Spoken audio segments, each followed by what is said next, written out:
Welcome, everybody. I'm Nancy Vandal, chairperson of the NCAC Bylaws Subcommittee, and I call the meeting to order at 9:01. And I have no conflicts that I know of. Could everybody on the committee please introduce themselves and state any conflicts? Quiet, Angela, no conflicts. We both said it. No conflicts, Tom. Sorry. Susan Schomburg, no conflicts. And I noted I could hear both of you when you both were talking simultaneously, so that's a little bit of a test, so that's great. And here's Michael. Hello, Michael. You're muted.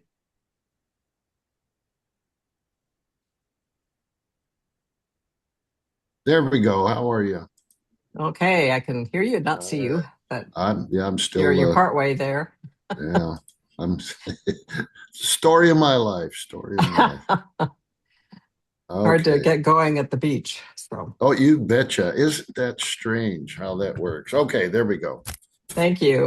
Could you introduce yourself and state any conflicts? My name is Michael Beachley, parliamentarian, and I have no conflicts whatsoever. Wonderful. Thank you. And I'm going to go ahead and share the agenda. I hope.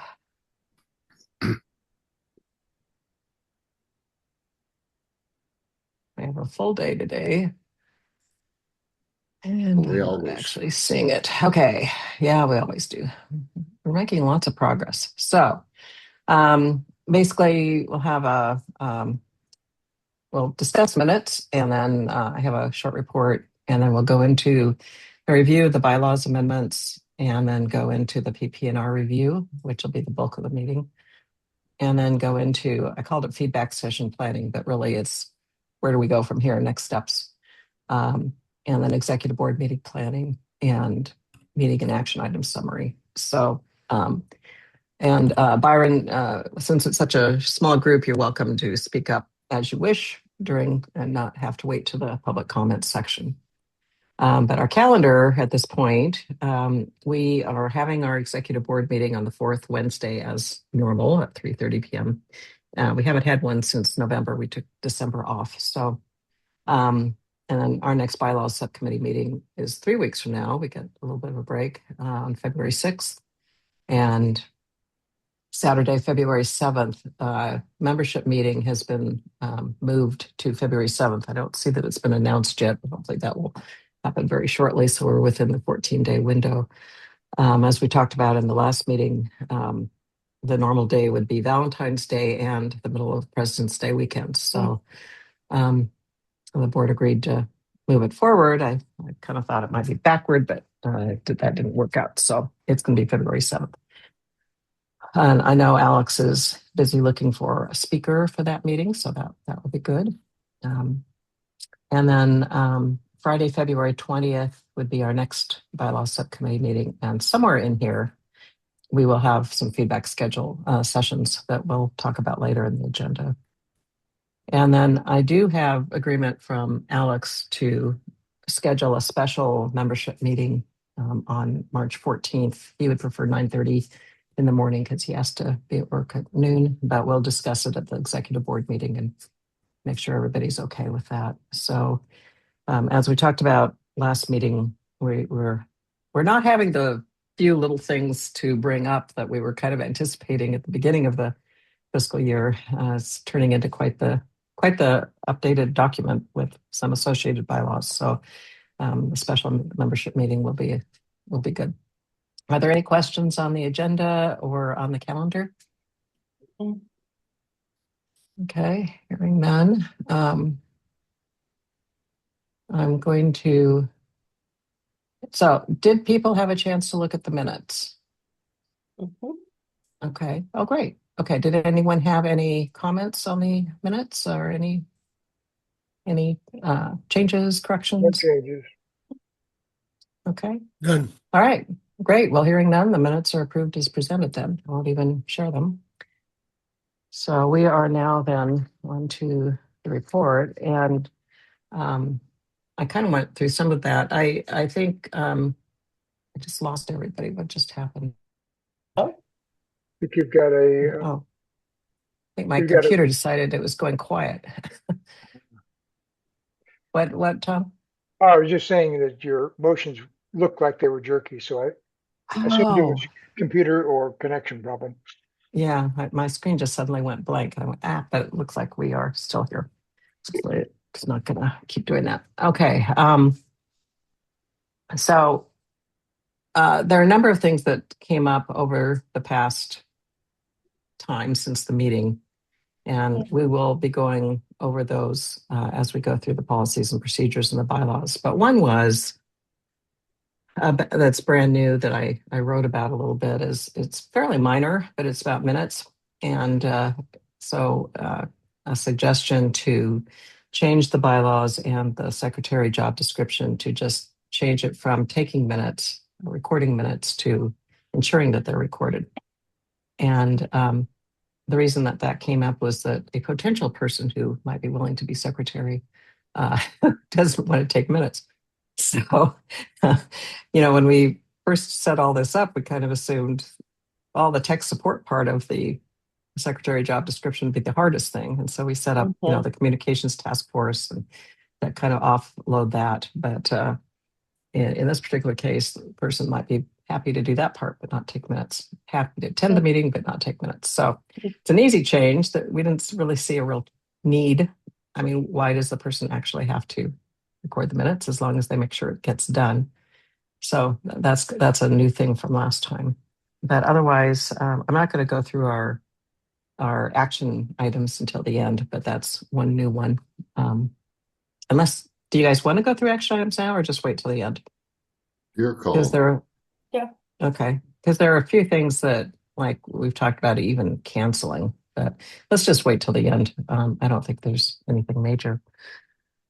But otherwise, I think in the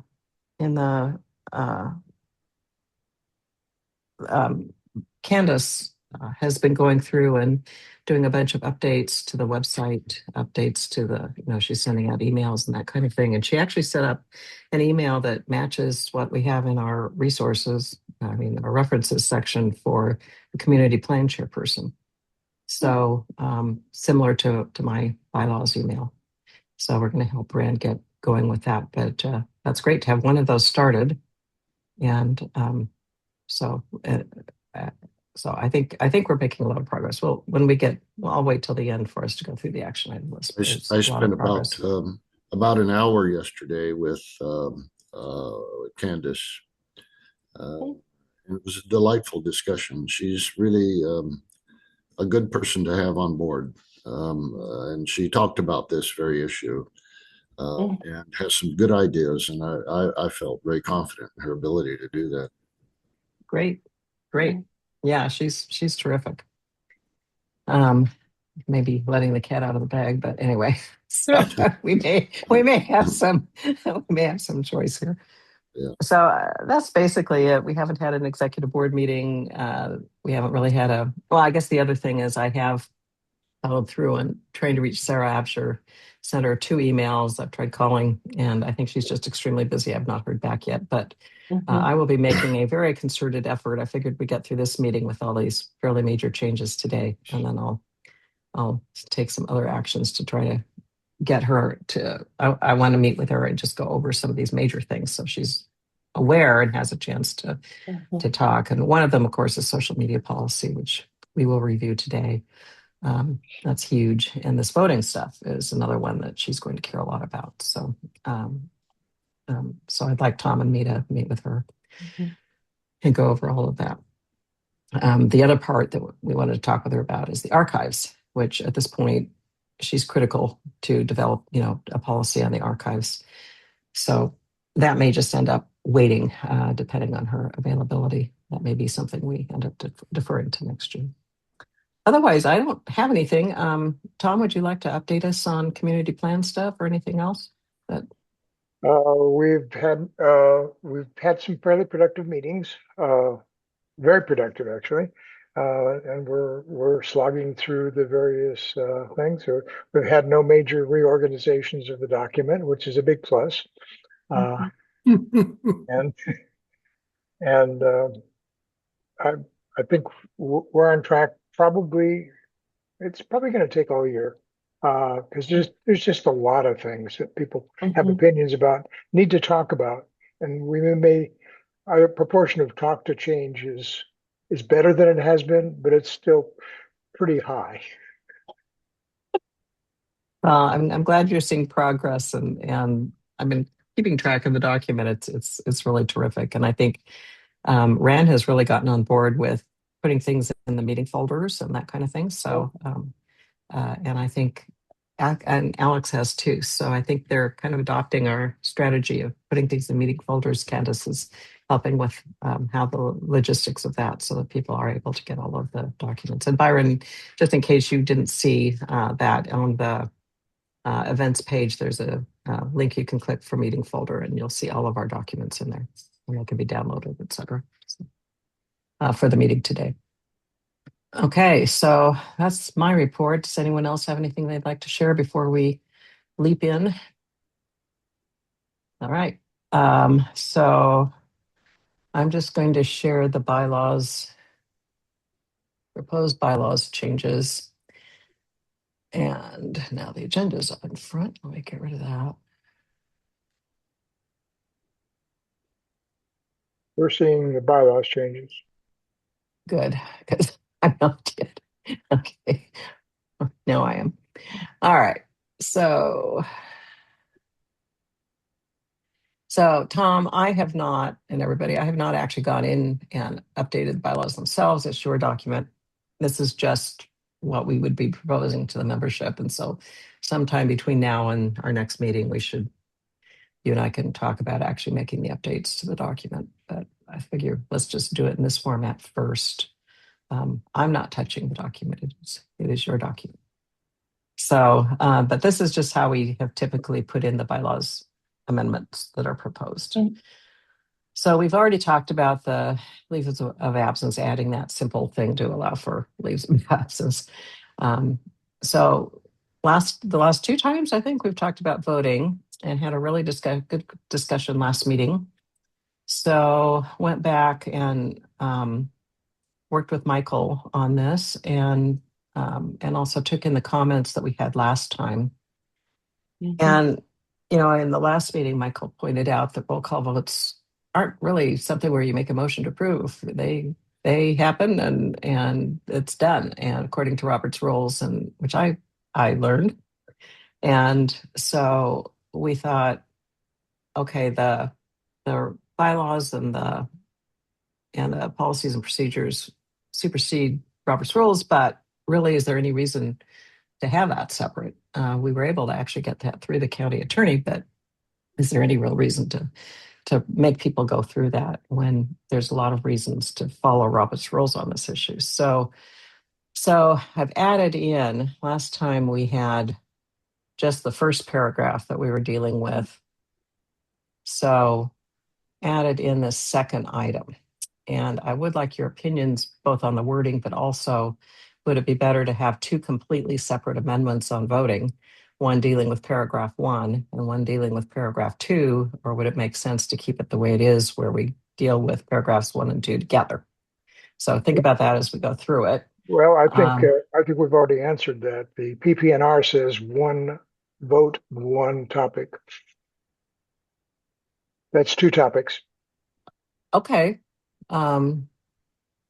Okay. So you're saying we should split it out. We got to. Okay. I'm not So- sure what, can you clarify that for me? A little bit lost there. Well, we have two different changes that are not actually very closely related. And so that it conflates the problem if somebody might like one and not the other. Are you talking about the green? Talk about the green down there? The changes, yes. Yeah, okay. Yeah. What Tom is saying is he thinks, rather than, my question was, should we have this as one thing like I've presented, or I was going back and forth, should we have two completely separate topics? They're related, but they're not, they are two different kinds of things. So one is about the one that we had pretty much agreed on last time, about without objection, the chair shall determine the form of voting. The second one is about changing the roll call vote from requiring a vote of the membership to do a roll call vote to not requiring a vote of the membership. Right. So it's Yes, easy to yes. separate these out, and so I hear that, and so as we go through, we can discuss that further. But I think Tom has a good point. But as we're looking at it today, we will take. Let's go ahead and do it that way. We'll do the first one, which is what we talked about last time about before. As the background talks about, we were coming from the perspective of when we were having quite a bit of controversy and mistrust and different kinds of things that were happening in meetings. And we had motions that were requiring, and I think this was actually in the previous bylaws as well, that motions needed to be set up through a Zoom poll or a roll call vote. And what we're finding now is things have really settled down a lot, and most of our votes are unanimous, and they're pretty quick. And even if it's a new motion, we're not having that kind of controversy. We're allowing to be able to have more of a robust type of voting with a Zoom poll or whatever. But Zoom polls are pretty time consuming, and if they're just routine things, then it seems like it would be better to allow for a voice vote or a show of hands vote or whatever, and that the chair can determine the form of that voting. Default would be conducted by electronic polling, but motions appearing to have general support may otherwise be decided by a voice vote or a virtual show of hands. So I added in here, the PP&R provides detailed procedures because we had quite a discussion about whether we allow voice votes and whether you can even hear voice votes via Zoom with how many microphones could be turned on at one point. So when we get to this in the policies, procedures, and references, you'll see a much longer write-up on how you handle these things, including voice votes, where if there are, I think it explicitly will say, if there are any negative votes, then it will go to a different form of voting, because you can always hear a negative vote. So we'll talk about that, but we didn't see the point, and obviously all of this is up to what you guys would like to do, but didn't see a point of taking out voice voting because there is a way to handle it. And then we could also do the show of hands. But basically what we're doing is allowing for a little more flexibility on voting and how voting is done, and give a lot of that initial authority, at least to the chair of the meeting, to kind of determine. And really anybody, and I think this is where it's related. If the chair says voice vote's fine and anybody wants a roll call vote, that paragraph 2 steps in and they can just say division or roll call vote, and suddenly that's where we go. Chair doesn't have that say, and that's why I like, and where it can be kind of similar, they're related items. It allows for that to be taken away from the chair, that if there's any concern by any member, they can just say, I want a roll call. Bam, it's done. So I think they're paired nicely, but I think we could do it either way. So any discussion? I don't know how much choice or chance you guys had to review this, but and we can go back to this after we look at the policies and procedures that goes into this in a lot more detail. But in terms of the bylaws, this is what we're producing. And I want to acknowledge Michael again, because he came up with this wording in the first paragraph, which was terrific. I thought about this again quite a bit. And what we're really dealing with here in the first paragraph is what normally occurs. That's what we're going to expect. In the second paragraph, geez, that may never happen, but it's one of those things that if it's truly important, let's say, STRs or something that people have strong feelings about, and how we go about doing that is an issue of concern between people, then that's when we might, fall into a roll call vote kind of a situation. So it's really a fail-safe sort of thing at the end.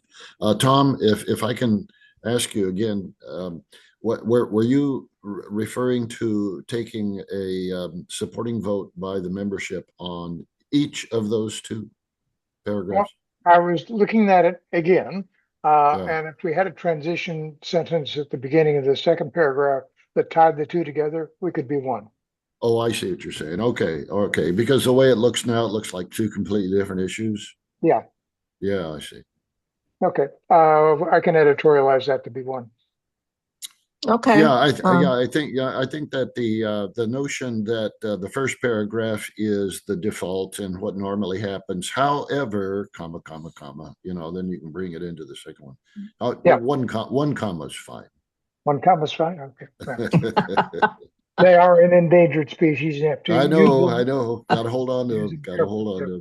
to them. I love commas. Okay, so why don't we take that on, Tom? We'll edit this to make it satisfactory, to make it and a better transition, which I like as well. I've got it separated here with this secondly. So Tom, it's in there in the file, in a Word document. So have at it. I have one question that I think people might ask. Mhm. In the paragraph, scrolling down, wait, go back up. It says certain exceptions apply with a roll call vote. I could see where Yes. we might be asked, what are those exceptions? So they're noted in Robert's rules. One is if it's declared, if somebody is using roll call voting as a tool to stop productivity in a meeting, it's called being deleterious, or am I using the right word? Then the chair can say, no, sorry, this is, this is out of order. It's rarely rare, but we have had, if there's somebody who really knows Robert's rules and they could do it. I've seen it. Yeah. So that was, I think, one reason that we kind of went the other way when we were writing it in the first place. But and just I think that's what was already in the bylaws, but before. But so I wanted to make sure we had those exceptions noted that we don't have in the bylaws, because that supersedes Robert's rules.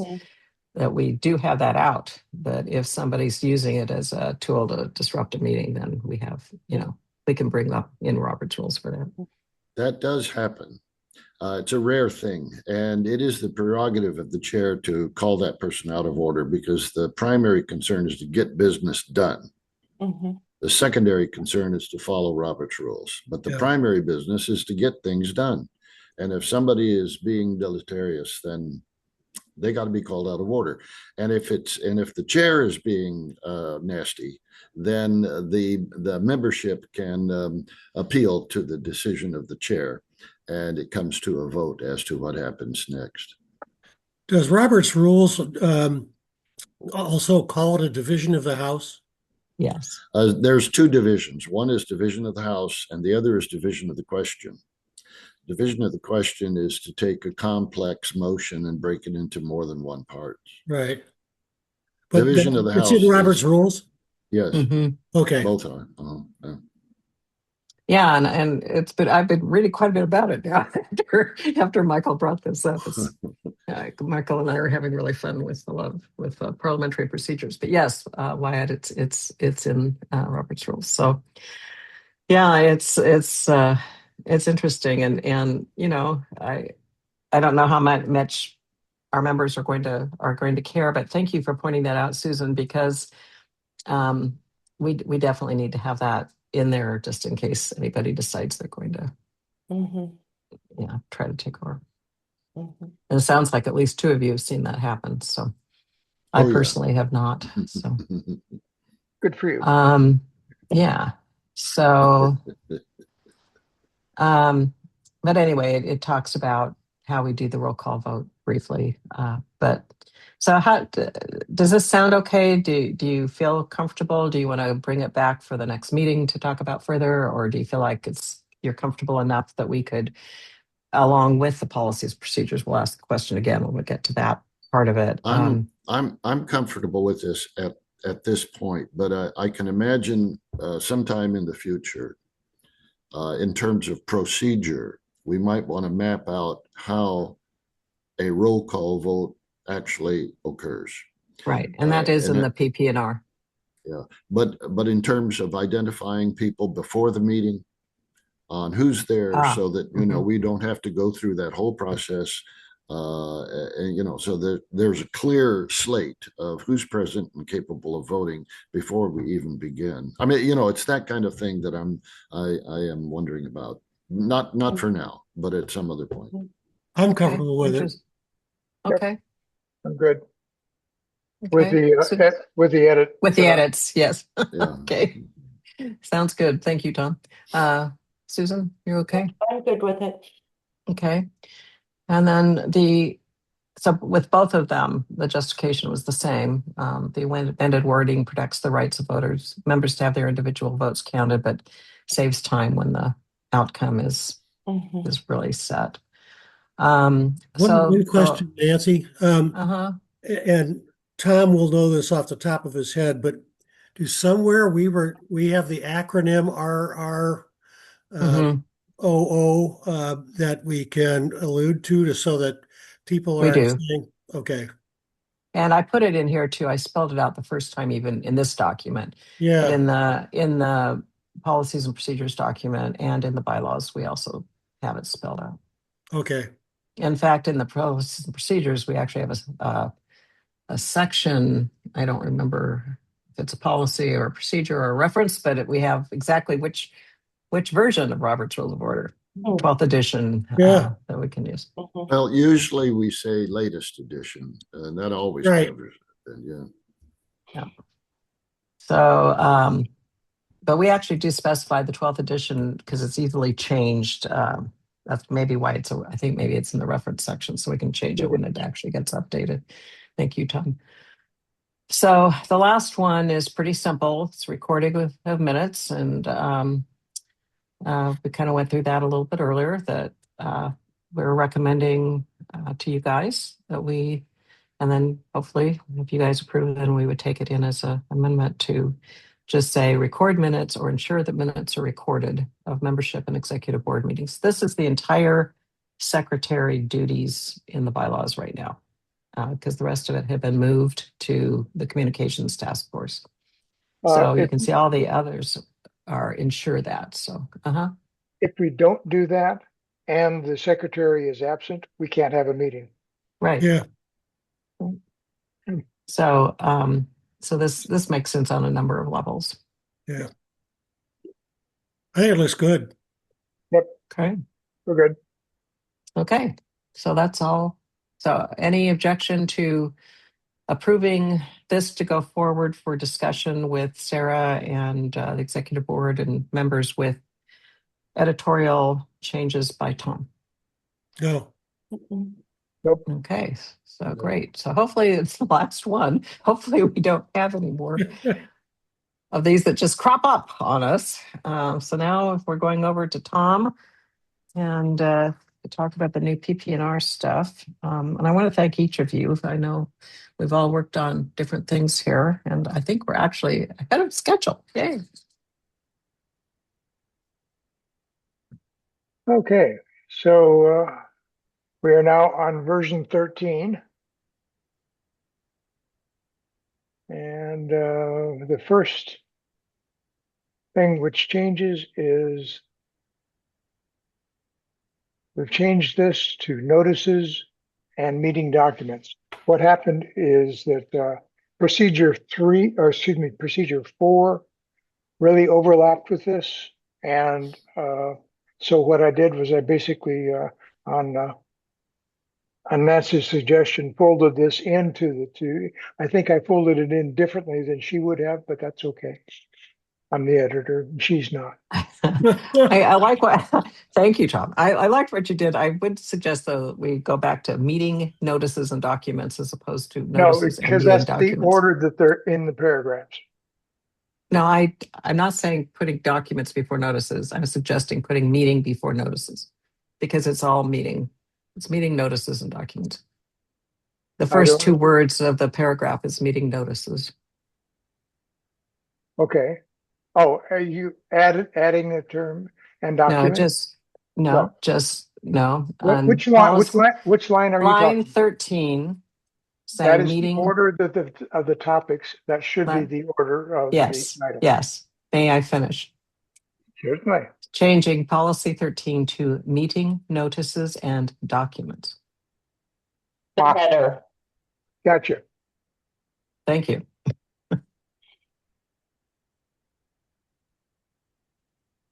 Yes. Thank you. It's just a little thing, but no, I think you did. You're absolutely right. I was fighting a different battle. I think I like what you did with the rest of the write-up. So that was the only little thing. So Wyatt and I worked on this, and I think, I don't know, it's becoming a blur, but I think it was you and me, Wyatt. It may have, but it has become a blur.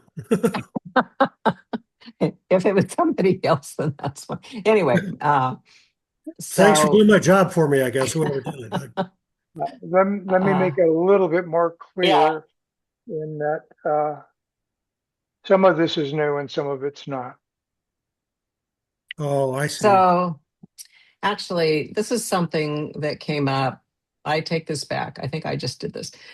This came up because we're of the situation where we're moving the board, the membership meeting a week up. And we're not having an executive board meeting within the 2-week period that we normally would, because people didn't want to move the executive board meeting up. Therefore, we now have a situation where we need to be able to publish an agenda without an initial agenda, without the executive board having met to discuss it, because the executive board meeting will be within the 14 days. So initially, I went back to the meeting notices one that was at the time by itself. It says in there, per the bylaws, agendas need to be put in at the time of the 14 days, before the meeting. And I went to the bylaws. The bylaws don't say anything about agendas. Robert's rules leaves agendas completely flexible. And this was actually Michael that I worked with on this. That's right, Michael. Mm-hmm. And so we needed to have something to say, yeah, agendas, the initial agenda should be included in the notice, but agendas are flexible. They can be changed at any time. They can be changed in the middle of a meeting. So that's to correct that, is that we do need to put in an initial agenda, and Alex is planning to have that done within the 14 days, which is coming right up before the 7th. I think there's another week he can do it. But that agenda can be modified. So like today, I had an initial agenda after our last meeting that was posted, but I changed it last night because there were some updates to the calendar to be done. I just looked at separating out bylaws review and PP&R reviews. So there were just a few little things, and I posted that, and you'll notice an R1 up there because I changed it. But as long as we reviewed it in the meeting. So Michael, when you were gone, I mentioned it was you and me that talked about this. So anyway, so that's the purpose of this, is to correct what we had before and to let people know agendas are important. They can be changed. So Nancy, except for regular meetings, but for special and urgent meetings, then they need to stay with what was noticed at the time. Go ahead, Susan. On line 13, where it says electronic meeting link, I'm wondering if we should just say a registration link, because they have to register to receive the link. We're not actually providing it that I'm aware of when we notice a meeting.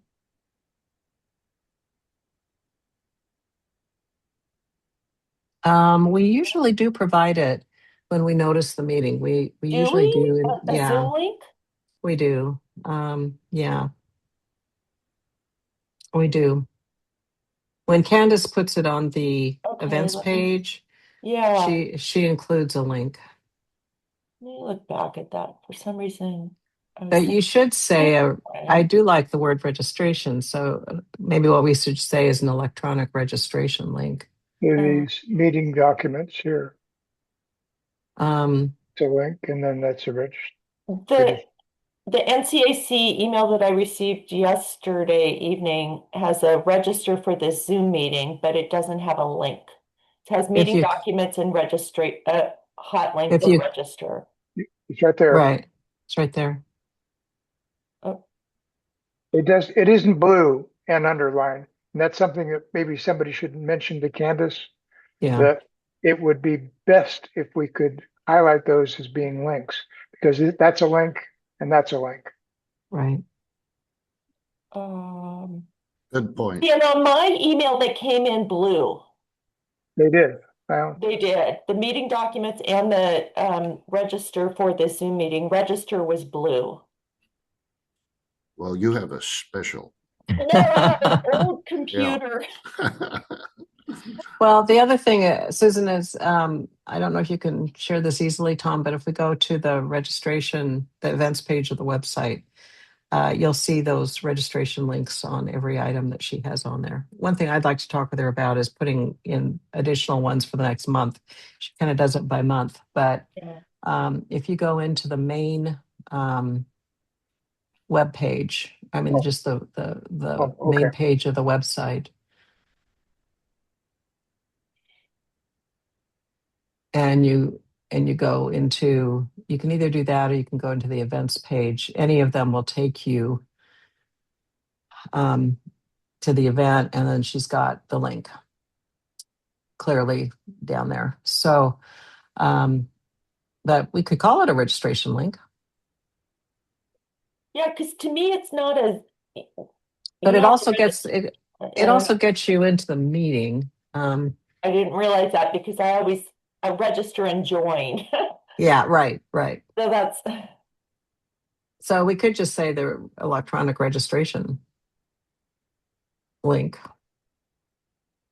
the meeting. Mm-hmm.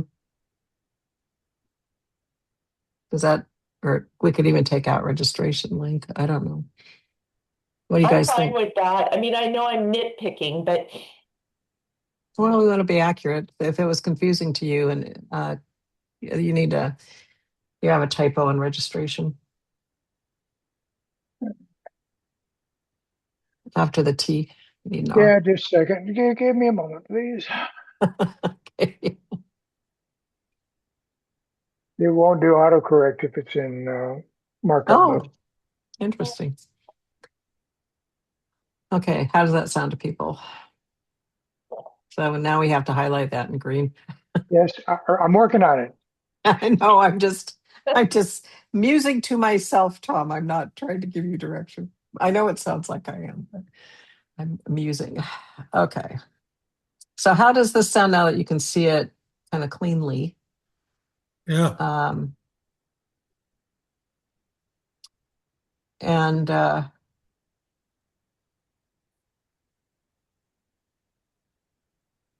I think at the last meeting we had talked about adding an executive board into these. So I think otherwise, so basically we changed some of this. No, I think this is all new because I believe this is all new.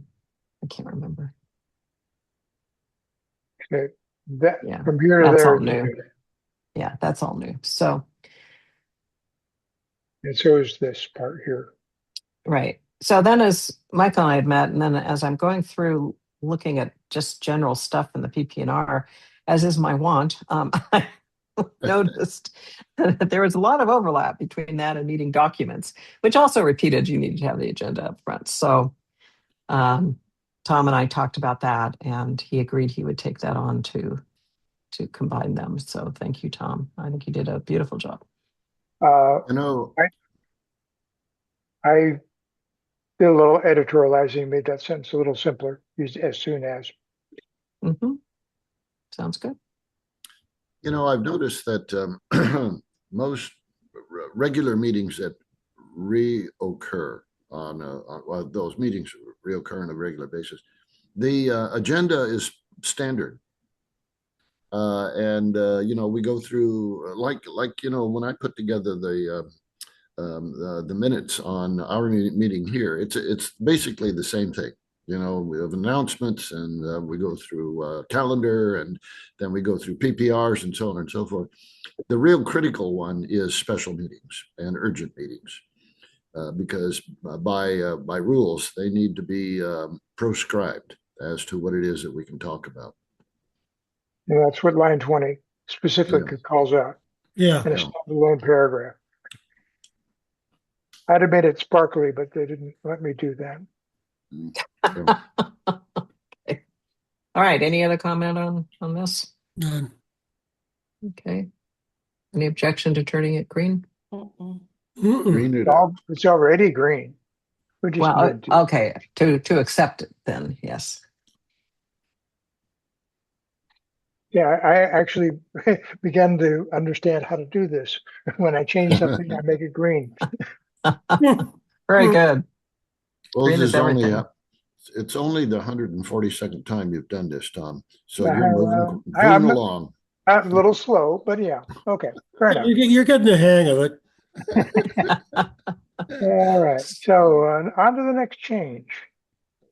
I don't know why that's highlighted. Oh, because I didn't want that to be an orphan. So we'll just accept that. You understand orphan, right? Basically, it was the process. The title was on one page and the rest was on another. Oh. Mm-hmm. Oh, really? You mean that actually means something? Oh, darn. Yep. You have widows and orphans. Yeah, it's a word thing. Metaphors. Metaphors. And unfortunately, until you accept it, it doesn't do what it's supposed to do. Okay, because this is so far removed from everything else, our ROR, I decided that needed to be spelled out there. It kind of violates their thing, but it's such a weird acronym. That's just editorial. Okay. Okay, now to something interesting. Yeah. And so we had quite a discussion about this at our last meeting. And Susan, thank you so much for coming up with the initial draft. So I kind of took that initial draft, looked at the county stuff, looked at our comments, reviewed the video and our comments, and came up with something that Susan also reviewed and liked, that we have not yet taken to Sarah, but wanted it for you guys to weigh in first. So I'm hoping, please have at it. We hopefully have kind of tightened things up a little bit. Hey, I have a very simple question, and that is there a commonly accepted definition for social media? Check social media on that. Let's see. I'm using my electronic device to look it up. Another discussion. This is when I use it. So are you suggesting that we have a little definition of what social media is? That's probably not a bad idea. Tom, can you do no markup just so we can see it better, please? Yeah, I can. So I just needed to make sure it was green after I bragged on myself that I did that, and I messed it up. Okay, so here's what Oxford Languages says, the dictionary. Websites and applications that enable users to create and share content or to participate in social networking. Yeah, that works. I don't think we need to define that here. I don't either. I think we could just, the rules of construction on anything are if there's a dictionary definition or a commonly accepted definition for it, it doesn't need to be defined in the statute or the rule. So I agree, Tom. Okay. And Tom highlighted the part about the Mesquite and Friends Facebook private group is approved, and also had emailed me about that, and I hadn't responded yet because I just figured we would talk about that. Mm-hmm. That was something Susan had in the original one as an example of something that might be approved, and I made it a little stronger to throw out there to get comments, but it does seem like it's the group that has a lot of people in it that care about Nescoin, there is some control over it. And we could create a NCAC membership or ID for that group to be able to post. Under So under that that's a- definition, is the NCA website considered social media? Yes. they don't actually, currently, they don't have social media on their website. They're talking about it though. No, I'm just talking about whether the website is considered social media. In the definition of, in the dictionary definition, a website is considered social media, but in our version, is that what you're asking, Wyatt? Yeah, because it may be that, we cross pollinate information between the two organizations. Mhm, And I'm just thinking that maybe we ought to add Nesquin's Community Association mhm, to the already approved mhm, platforms. mhm. Well, as I understood, the issue was that we are an arm of the county, however tenuous, Mhm. and we can make entries into the social media, but the problem was having comments on our comments that don't reflect county policy. That was my understanding of the sticking point. And I don't know how we get around that if we have an open one. If we don't have an open one, if we don't restrict comments, who's ever going to look at it? Right. Well, so I think this does say comments, you can only post on a area where comments are cut off or not allowed. But Nescoin and Friends Facebook, I assume you can comment now. You can't cut No, that off. you can cut it out with your Yeah. post. Did you post? Yeah, you On can individual posts, you can say no comments allowed. Mhm. Yeah, I Okay, actually did a little research on that, Tom, and you have to have it set to public. You can't just limit it to certain friends and be able to limit comment. But if you have your post set to public, which you would for this, then you can, before you post it, actually go into the three dots in there and you can cut off comments. Comments not allowed. So that's contained in here somewhere. It's line 17. Comments should be disabled on all social media posts for that exact reason that you bring up. If we Okay. can't limit it, if we can't disable comments, then we're not doing it. Mhm. In fact, I wonder if we need a procedure if people don't know how to disable comments. Yeah. Well, we need to have designated people, just like Right. the Tillamook County has designated people. Mhm. Right. And With training. another question is, do we need to incorporate those names into the social media policy of Tillamook County? I mean, this is a bucket of worms. Well, it's exactly what we would need to talk with Sarah about is, do we need to actually have that out there? So this is something that, for us to review and see if we think it's reasonable to approach her with. Mhm. So I was putting in that, to me, the NCAC chairperson, who's already in there as being the person who should be sending out anything outside of the NCAC to any entity, including the NCA or to the county, should be there. But for these really routine things, which is what this is stressing, is it would be mainly routine things. So like, we have a meeting coming up. This will be the speaker. This is the time and the date, that it could be the NCAC chairperson, the NCA secretary, the outreach task force chairperson, because it really falls into outreach, right?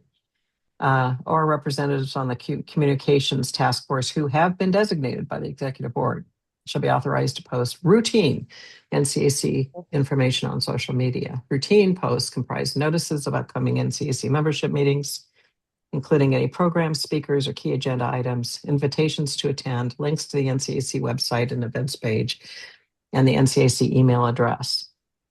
So that's routine. All non-routine posts shall be limited to issues of importance to the Nescoin community and shall be approved in advance by the NCAC chairperson and the Tillamook County Development Director. So it would rise to that level that Sarah would have to approve it. So I feel like it's pretty tight doing that, at least, uh, at least initially before going to her. Yeah. But we really tried to tighten it up quite a bit. Mhm. But in terms of how they do it, I think the people who would be able to do it would be trained. And it would be like, I mean, we could put in a separate procedure, I guess, on, they would have to have a password to be able to get on a site, right?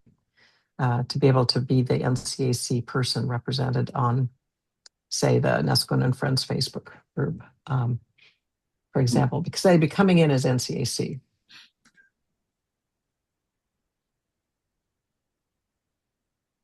And I think, Tom, you're probably right that they would need to sign something with the county. So I took out the link, or maybe I didn't. The Tillamook County social media policy, I thought I had seen something that was pretty long that goes into their social media, but I found 2 or 3 different things that I know Susan had found some things that mainly had the names of and the things that people had to sign and that you had to follow the policy. I couldn't find the actual policy.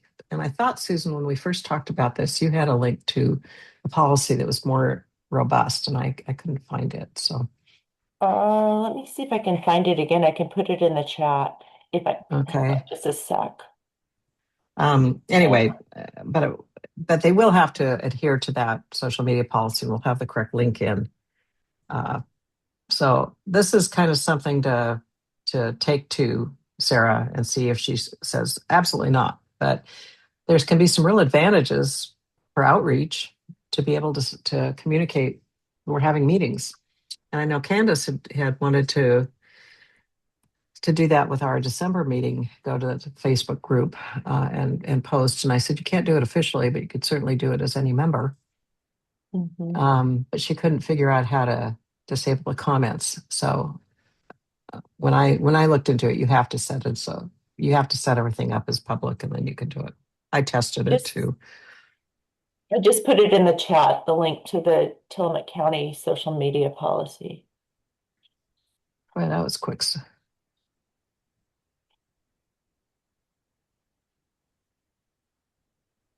Well, yeah, this is what I had, but it's mainly.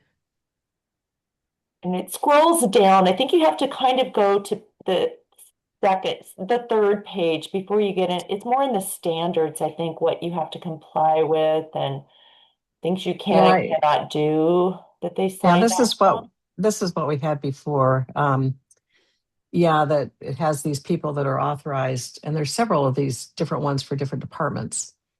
But when you actually go into what they have to do, it's pretty small. Well, actually, I guess it's not. When I was looking at it, I was thinking it's not that detailed, but yeah, I guess that operational standards piece is. Yeah. I wonder if we want to add that in. If we refer to the standard, that's all we need to do. Yeah. I wonder if we could do something that doesn't have people's names associated with it, right? Take out that part. We could ask for that. Otherwise, that's dodgy. That's a good idea. Let's do that. We'll ask for just that part with all the names out. Yeah. And we may have to add in that they would have to, whoever's authorized would have to sign something like that. But again, that would be a question for Sarah. And this also only talks about employees. Right. So my understanding in reading, we are considered employees when it comes to county and kinds of things. We're considered employees. So it's bizarre. It's bizarre, but when, like for the Oregon Ethics Commission and stuff like that, they actually spell it out. They say people who are on boards are considered, employees from that standpoint in terms of having to follow ethics standards. Yeah. It's Hey, bizarre The because we're sure office- not getting paid for it. No, I no. was gonna They ask should about use- overtime. Mhm. They should Yeah, I use want the time and a term half. agents. Yeah. Yeah. So- Yeah. So just to be But clear, yeah. just to be clear, I'm not an employee because I'm not on the board and I'm not an official.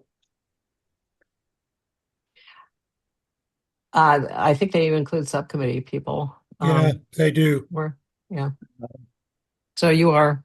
Um, But what it also means is we're covered by their insurance. Ooh, I It's a like good that. thing. yeah, Yeah. okay, fair enough. Does that include health insurance? That closed the deal for Tom. Unfortunately not. Unfortunately Yeah. not. Yeah. But yeah. Dental? Anyway. Dental? Any dental there? Yeah, and So- eyeglasses. So in terms of this, do you have any changes to this that you'd like? Again, this is a drafty draft Mhm. Yeah. to be able to take to Sarah, who may just say no. But she may say she likes it, right? As long as, because we've taken some precautions here. But are there anyone who would like to take it and massage it further and bring it back to the next meeting? Or do you feel like this is enough that we could bring to talk to Sarah on the board? I agree with that. Yeah, That's, I think you're paddling upstream until we get Sarah's mm. input on it anyway. There's no point Yeah. in wasting time on it. Mhm. Okay. Sound okay, people? Yep. I'll remove the highlight. I just wanted to make sure we discussed that. Yeah. Yes, definitely. Definitely. Okay. And with the NCA, I know that they have a newsletter and they invite the NCAC chairperson to put a column in every newsletter. Mhm. And I know Mark has done that with most of them. He missed the last one. But we also have stuff in there about just the chairperson's the only one really who can put stuff in the newsletter. So, because that's non-routine. There's more in there than we're having a meeting about blah, blah, blah. So that goes into some of the other areas that we already have covered that Mark had asked us to talk about our day So are we, that we did last year. are we done with this? Any objection? I think I think everybody said yes. Mhm. So we can turn it, so where we go back to it, just You want to go back to it? I just want to make sure it's green without a bunch of new stuff. Oh, okay. You want, We've accepted it, right? you accepted it? I thought we were Mhm. gonna leave it as red till we talk to, All of it that's green is going to be reviewed by Sarah. okay, So all it means is the committee's saying we're good with it. Anything green right now is just the committee is recommending it. okay, fair enough. Yeah, all the rest of it is, It's green. thank you. Okay, Green. perfect. Thank you. Okay, minor clarification in the meeting minutes. Yes. Any objection? No. Mhm. Oh, I'm sorry, we already did that one. That's not red. Yes. Yeah. Okay, so I've left procedure 4 there because I didn't want to renumber everything.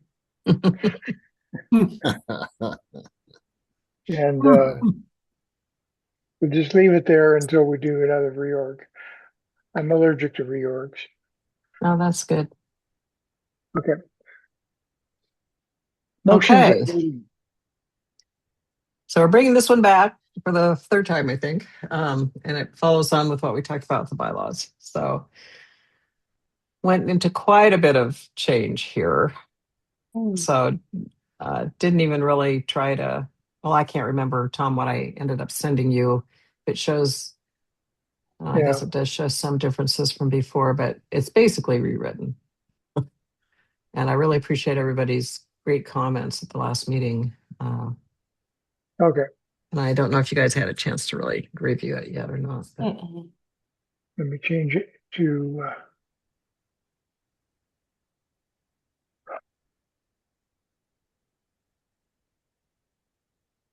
Okay. Thank you. So this goes into more detail than we typically would do, but because of all the discussion, I think it really was important, and it goes into well, let's just, because it's important, can we just go ahead and review it? Yeah, so I want to call out what I changed since you saw it. Okay. Okay. Thank you. I changed the structure rather than being outline to being paragraphs, and added the 3 bullets there just to give people context for what they're looking at next. Okay. All Great. editorial, but Thank you, though, for cleaning that up. they were numbered in, they were ordinals, done with ordinals, and they weren't necessarily in order. I mean, there's no order to Yeah. it. No, I agree. That's much better. Much better. Thank you. Okay. So do you want to go through it? Oh, go ahead, Michael. I'm still having difficulty with the voice vote, and if that's even possible on Zoom, because when one person speaks, everybody else is closed out, and so that's next to impossible, it seems to me. Can we go through just paragraph by paragraph? Yeah, then, sure. Go ahead. Go and ahead. then, Yeah, because I'm hoping we dealt with it, because I understand your concern. Yeah, go ahead. So basically, the NTAC bylaws, Article 5, Section E, Policy 7, Procedure 1, and Robert's Rules of Order provide information on handling of motions and voting procedures. So we've already gone through that part earlier today. The NCAC parliamentarian may provide assistance as well. Mm-hmm. When a motion is made in a meeting and there is a second, then the chair assesses whether the motion is in order and seeks advice from the parliamentarian if there's any question. In most cases, they should be in order. If the motion is in order, then the chair restates the motion, which puts it on the floor. And we talked about that last time. Once the motion is on the floor, the chair asks for discussion. When discussion is ended, the chair declares that it is time for a vote and reminds those present that only NCAC members can vote, according to Procedure 1. The chair shall determine, based on a discussion, which of the following voting methods shall be used initially: voice voting, show of hands, or Zoom poll or roll call vote. So if the chair determines voice voting should be fine, can we scroll up, Tom? First, the chair instructs members to turn on their microphones and checks to ensure that microphones are unmuted. Then the chair restates the motion and asks for those who are in favor to say aye, followed by asking those opposed to say nay, and finally asks who abstains. I realize this is really detailed. If there are any no votes, then the chair will proceed to either a show of hands, a Zoom poll, or a roll call vote. If there are no votes in opposition, then the chair declares the vote as approved. So the note is that accounts for any issues with Zoom limiting simultaneous voices. So I'm hoping, Michael, that takes care of your concern, which I think we all shared, that really it's only for unanimous voting. And so the chair should be able to, at the beginning, assess whether he or she is hearing any objections, right? And if there's hearing any potential discussions, they won't even go to a voice vote, which is why I really like what Tom's doing here. But if they do think it's going to be fine, they go to a voice vote and somebody says no, or waves their hands no, or whatever, then it immediately goes to one of these other options. It seems to me that that clause right there, voice vote, etc., may simply be handled by those magic words that I keep raising. With no objection, comma, blah, blah, blah. And rather than how many are in favor, please say, and all of that, which can't be done, not on a Zoom. And so with no objection covers all of that, because then you give the members an opportunity for somebody to raise their hand and say, Madam Chair, I object, or I have a question, or I'm not sure, et cetera, et cetera. So I think it's a whole lot simpler just to say, without objection, move forward. Then I see the second one as a show of hands if there is an objection. And then I see Yeah, and then I see the third one to be a Zoom poll. And then I So, see the fourth one to be a roll call vote, which is articulation of each person's vote. So I see the list a little bit different. I I hear don't you. see, The I don't see any problem, difference. Well, I mean, to ask for all those in favor, please say aye. Is meaningless because you can't get them.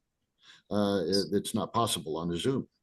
But the if you say, without objection, or are there any objections to this, then you are essentially moving straight to what you intend to do on that first one anyway. My concern, though, Michael, is that if it's a motion on the floor, which is what we're Yeah, talking about, this is yeah, not just approval of minutes or something like that. This is a motions right, on the floor. I right. don't see how you can say without objection, will, blah, blah, blah. You have to go through with are there ayes or nays, right? Uh, Not on a Zoom. I think you go straight to a show of hands or the formal Zoom poll. Because I, Uh, I I realize there's going to be two parliamentarians kind of debating here, but I think well, I think if you do that in a motion, the chair is putting some weight behind what they want to see it can be perceived as the chair putting some saying what they want to hear. a biased chair. Well, of course that happens anyway. I No, understand that. but I mean, But I think the way it's coming across is if there yeah, are no objections, we're going to uh-huh, proceed with the motion's yeah, approved, right? yeah, Uh, right.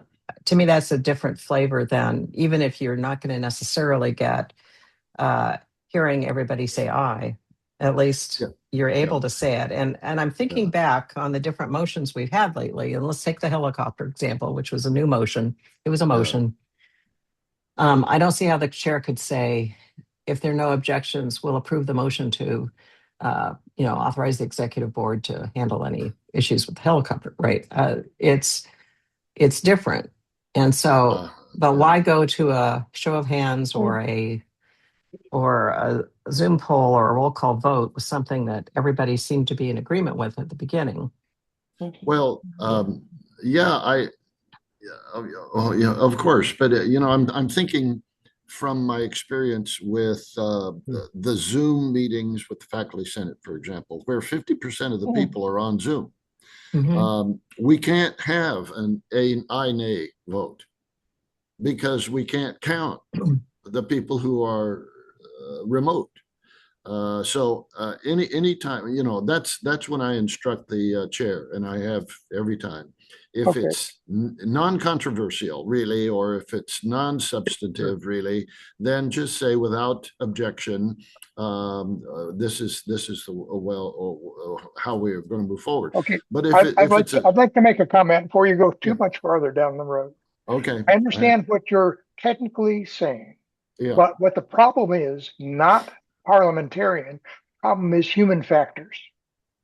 You want people to affirm that they want something. You give them the opportunity to physically voice their approval. We may yeah, not be able to detect it, but it's yeah. important that they say that to get buy-in. That's why it's important to go through this procedure, not for processes of parliamentarian, but for the human involvement in the process. And that's Oh, important. yeah, And I I think you're absolutely right. do not want that changed. Okay, I understand that. I really do, and I appreciate that because that has some value. I mean, you want people to participate, and you want them to make a decision. However, they do that. My concern is, how do you know that that's their decision? We don't need to know. We don't need Right, to know. The only thing we need to know are the nays. right. But the physical act of saying I includes people, and they aren't just spectators. The only thing we actually count on is being able to detect nays, and that's easy. Because all what we need to do is hear one. Yeah. Well, okay. I mean, okay, I'm fine with that. I think it's an extra move that. That's okay. Okay. All right. All right. You convinced me. Thank you. Okay, thank you. I think it's a really good discussion. Any other comments on this section. So basically, if we have no nays, then we go on. And Okay, if somebody, if there's plenty of ways. If somebody feels like their nay vote hasn't been heard, there are plenty of things they can do. They can put something in the chat. They can wave their hands. They can, they can do all sorts of stuff to make sure that they were heard. But Okay. I have okay, one more point. Okay. And that point is that I differentiate between a Zoom poll and a roll call vote. The Zoom poll may be what we're doing anyway all the time, because you post it up there and so on. But a roll call vote is person by person by person.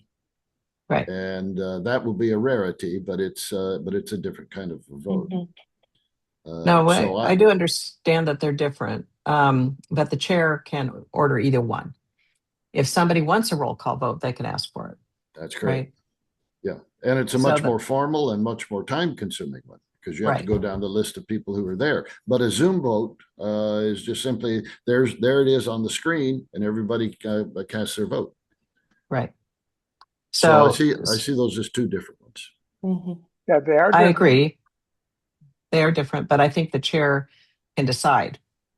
And then the bylaws provide for, if somebody else would prefer not having a Zoom poll, but having a roll call vote, they can just say they want one, and then and bang, they get it, right? Okay. Yep. So I think we have that covered. So, and to me, it's a logistical thing there. If we get to a point where a show of hands is you can't tell the difference with a show of hands or a voice vote, it's obviously going to be controversial. My thing is the chair will probably ask the secretary or whoever's doing the technical side of it, or they do it themselves. They figure out whether a Zoom poll on the fly is doable, because that's hard.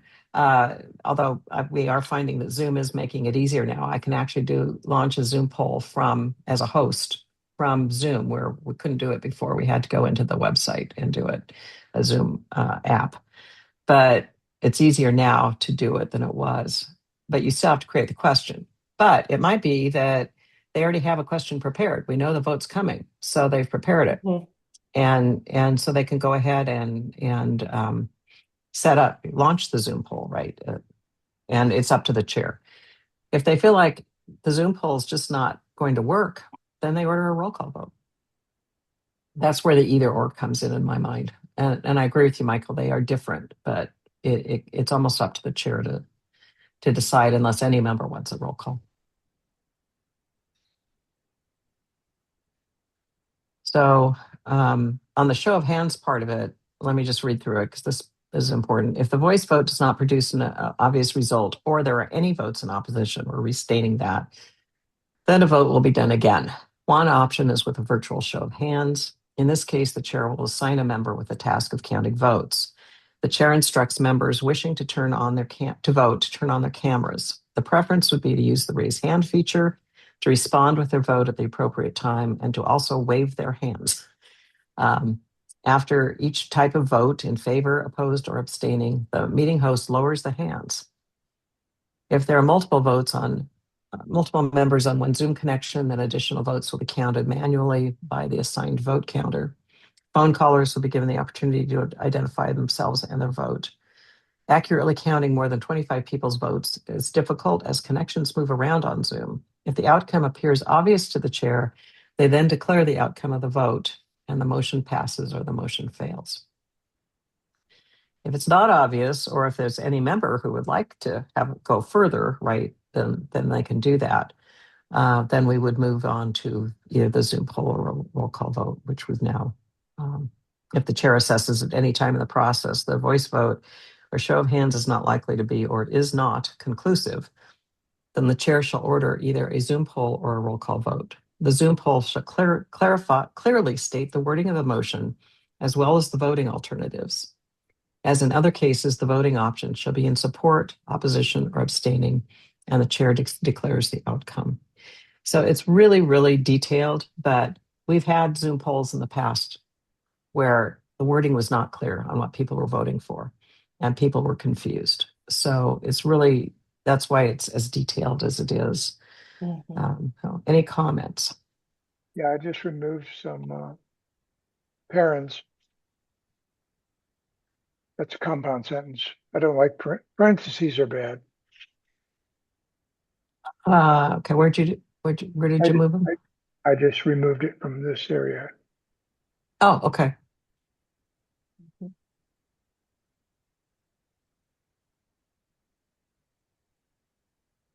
Is this another Um, area where Sarah's going to have to weigh in? Yes. Yes. And the lawyer. Yeah. I think Definitely. it's fine to submit, and I don't think there's any problem with it. No.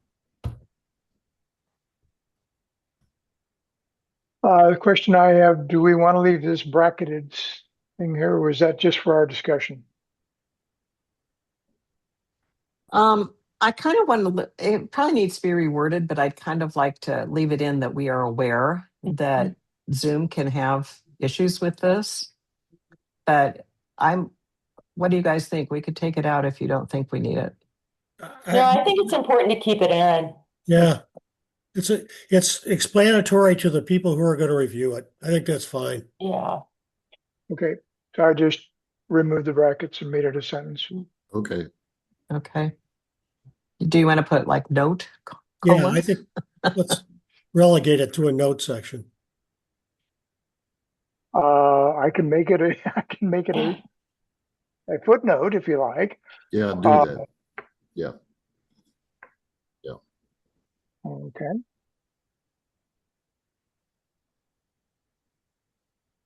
Oops. Okay.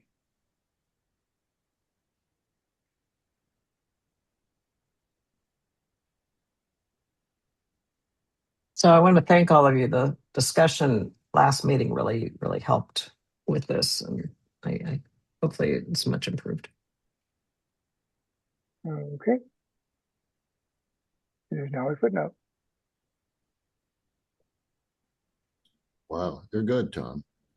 He's the Impressive. best. No, you really are. Best. This is a lot of skill in this. I don't know how to feel about being told I'm skilled in Word. Well, let me put it this let me put it this way. I don't want to do it. And I appreciate that you are. Well, I appreciate very much the robust discussion. This group is just so great in, voicing this and discussing. And at Yeah. this point, how do you feel? If there are no objections, shall we approve this as a subcommittee? Yes. Mhm. Move it Yes. forward. Yeah. Agree. I hope Byron's enjoying all this.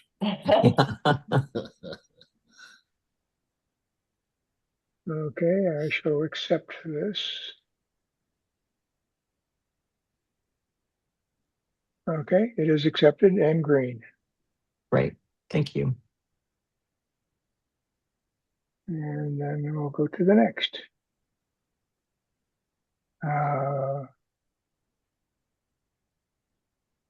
I'm okay if you accept the date change too on the footer. I Yeah. assume so. Yes, thank you. Accept that. I don't know how we got into. Oh, we're back. That's it. Accept that because that's just. And we did accept that, I thought. I We thought- did. Mhm.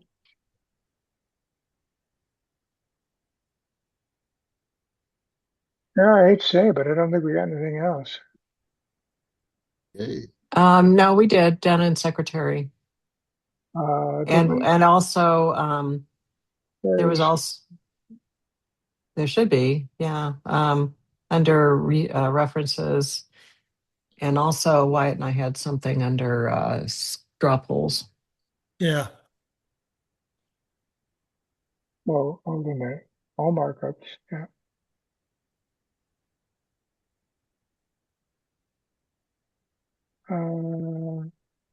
Don't understand. It seems that Word has gotten strange. Let me do a save here first. Yeah, yeah.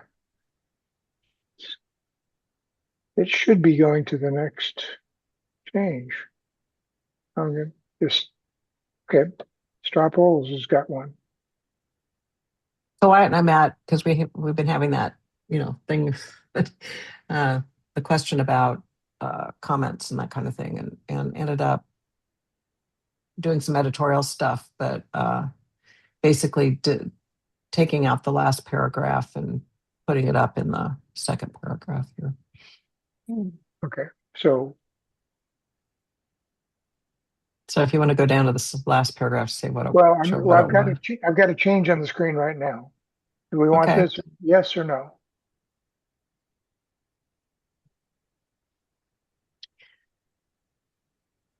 So basically,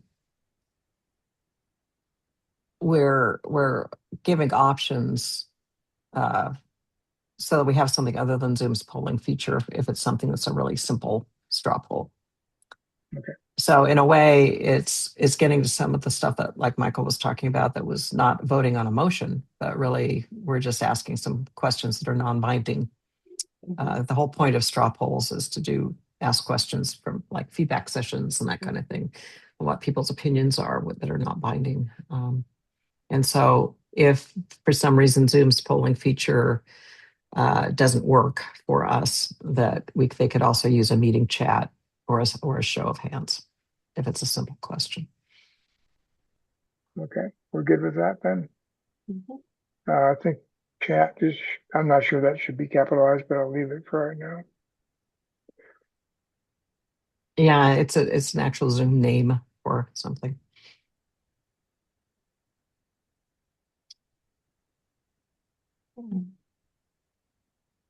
And that's editorial.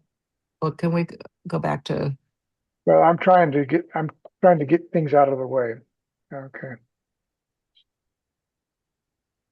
Because it does not want me to.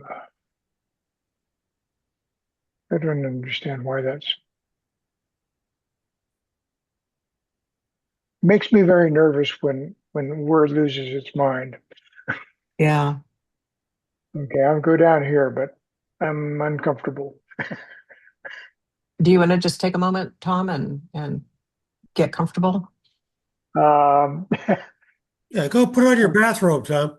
Yeah, okay, fine. Seriously, I know this is a major document. We don't want you to be uncomfortable with what Word is doing. Let me save a copy. Oh, this doesn't do save a copy. Oh, You could do a save as, can't you, with a different name? I know, but then I'm editing that document, which is dangerous. oh. Yeah, that's true. If you get out of it, you can duplicate. But Yeah. Okay, let's just assume that things are going to be okay. Oh, I love that. Okay, so let me go back to where are we? Where are we? Sorry. And how are people doing? Do you want a short break? Anybody? After we finish procedure 11. Okay, procedure 11 has just got some deletions, I think, or well, that's the last part of it right there. Right. So basically, we took this last sentence and put it up front. Yeah. Simplify things a little bit. Hearing no objections. Yep. See how easy that is? Actually, let me go back to the original because I think maybe we had that in the accepted one. Let me go to the approved ones. Too many things. We have not been tracking deleted things, only things we've added, with a couple of exceptions. But and it's a little late to change all that. It's not late because the lawyer will insist. So, but I don't see. You're quite welcome to go ahead and retrofit all those deletions if you like. I don't like. That's why I want you to keep them. Well, I'll figure it out later. Okay, let's move on. Okay, so in principle, you want me to keep the strikeouts because that can be done, but it I is do. Yeah, because that's what they're going to insist on. I've been through this now twice, and it's a lot of work to go back and put them back in again. well, if they would give us a decent package to work with, that would be easy. This is That would not. be nice. I agree. I was just going to check to see because, I mean, basically you had rewritten a lot of this to begin with that had, I think these two sections of surveys and straw polls, you had edited, and they're just edits. The content didn't change. It was edits, editorial edits. And you changed it from being Outline to being outline. current. Thank you. Thank you. That's editorial. The content's the same. We're told we can do editorial. So I think that's okay. We do not need to show strikeouts of things that are editorial. And I think this 11, line 11 here of page, well, sorry, I'm on a different one. On procedure, the last part of procedure 11, I think is fine because that's editorial. We basically put that up in a different paragraph. So I will back off. I'm good. It's just editorial. Okay, and that's editorial. Mm-hmm. Archive process, we don't know. Correct. So that's on my list of action items to talk about. So I would rather leave this that is, red. yeah, it's going to be, and we'll talk Eric, about that at the end of the meeting. But yeah, I think I'm hoping that we can form that committee, but Sarah's so big a part of it. We can't do it without her. So, I mean, we could, I guess, well, I'll get into it when we get into action items. Okay. So all of these, do these things exist? All of them or one of them or? No, just bylaws and community plan right now. I think probably Candace is testing out, and then we'll set up the others. Okay. So they will exist, but I think there's a note in the action item list that we actually have to make them happen. And that by the time we get this approved, they are going to happen. Okay, I don't remember what add stuff here means. Okay. Oh, sorry. Contact So information. we had a little bit of discussion about combining all contact information. I maintain that contact information for the NCAC plus the contact information for other things people might be interested in should be in one place. And although the monitoring committee will use this second block of information, it doesn't need to be in their purview, just a reference. Can I ask It a doesn't need to be in their question? section. Sure, of course. On this contact information, if somebody sends something to one of these, let's say secretary, does that go to that person or is it routed to that person by someone else? It goes to that person. That's what needs to be set up. You can do an alias. I don't know how it's specific. All right. Then I would propose you add parliamentarian there. There are situations where that's a good idea. Where someone confidentially wants to talk about something, and that happens often, by the way, on campus. That's an excellent. Will call me, asking questions, and that's always a confidential discussion, but it's sometimes a very important one. That's an excellent thing, Michael. I don't know why I didn't think about that before. Well, so it'd be after treasurer. I guess it'd be after treasurer, or because it's an officer, it's an appointed officer. Okay, but I can move it. Yeah, okay. Just stick that in there. And it'd be the same format, NCAC parliamentarian@gmail.com. So. That's great, Michael. Mhm.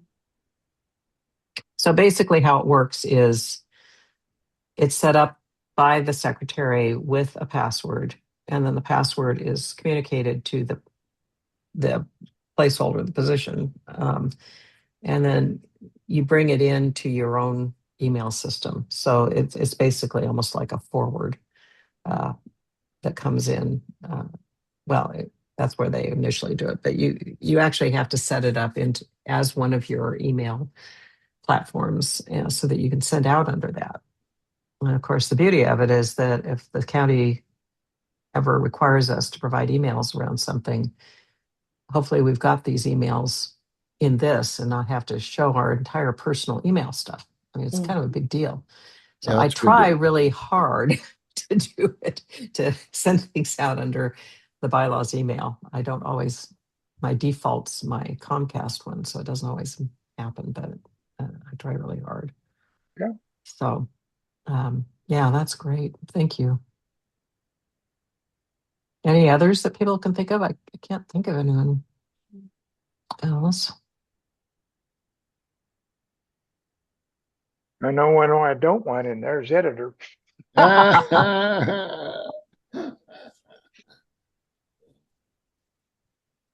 So Not at this point, not go an official position. Okay, go ahead. ahead. So at this point, bylaws has been live now since we started because I asked for it.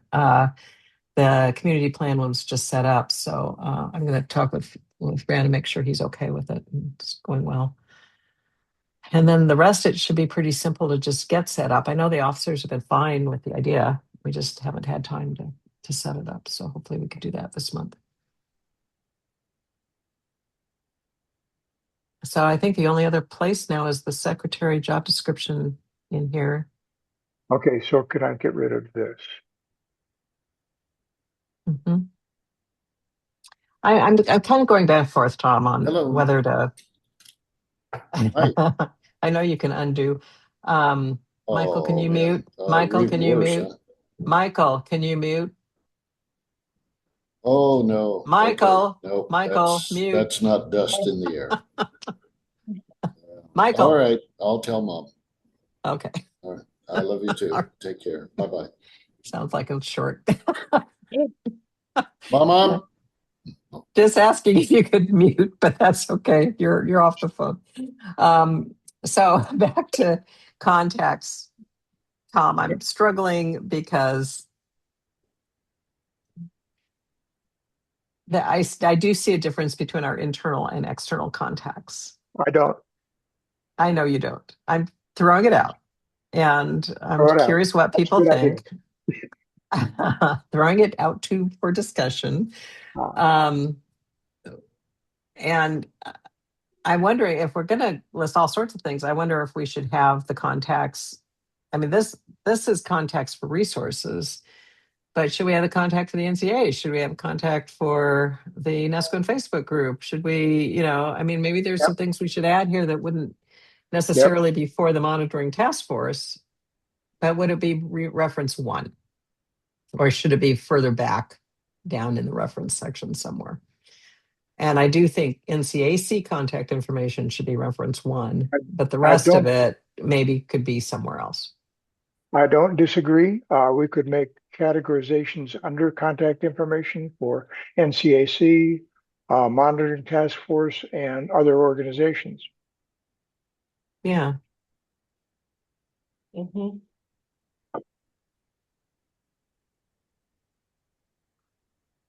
Sorry about that. I thought I was muted. Yeah, that's okay.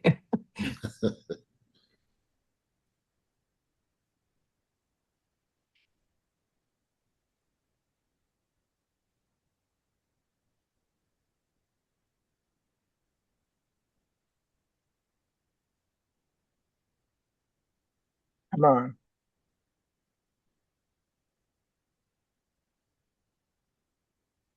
It might even be a nice place to say, there's so much confusion over the NCAC, what they do versus the NCA.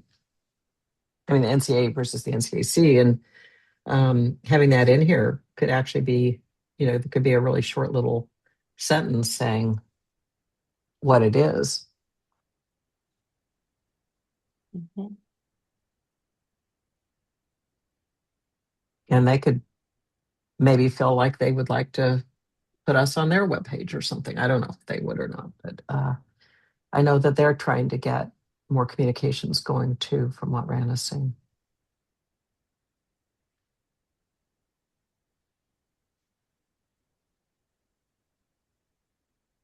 I decided to put an underline there. Interesting. So add stuff here. Mhm. Okay. So NCA. So do you want us to? Can you just put placeholder NCA and the Facebook, the Nesquin and Friends Facebook page? And we could put the Tillamook County website. I don't know if that may already be in there. No, I don't think it is.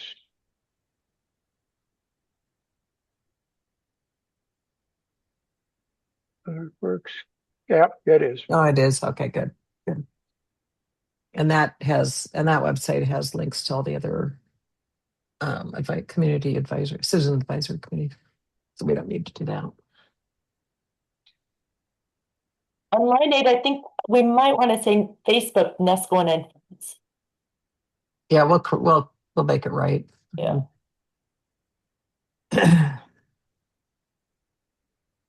I remain creatively ignorant about Facebook. Mhm. I accidentally learned something today, but I'll try to prevent that in the future. I'll help you, Todd. Yeah.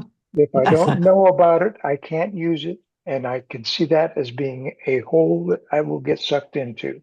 I am Yep. not doing it. Yeah. So Susan, can you take on doing a couple of descriptions on these two, on the NCA and the Nesquin, Facebook Nesquin and Friends thing, and send it to Tom? Yeah. Okay, I'm going to add that to our To-do list. task list. Unless somebody else would love to jump in there and do that. Seems like it's kind of part of outreach.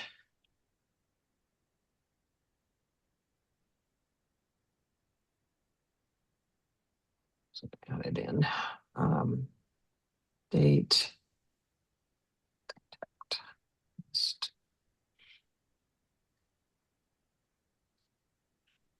Okay. I made those heading level 4 so that they wouldn't show up in the table of contents. Do we want it to show up in the table of contents? I think The so. headers? Maybe those 3 groups, you mean? Yeah. The 3 groups of contacts. Yeah. Yeah. I think that'd be great. Okay. Thank you.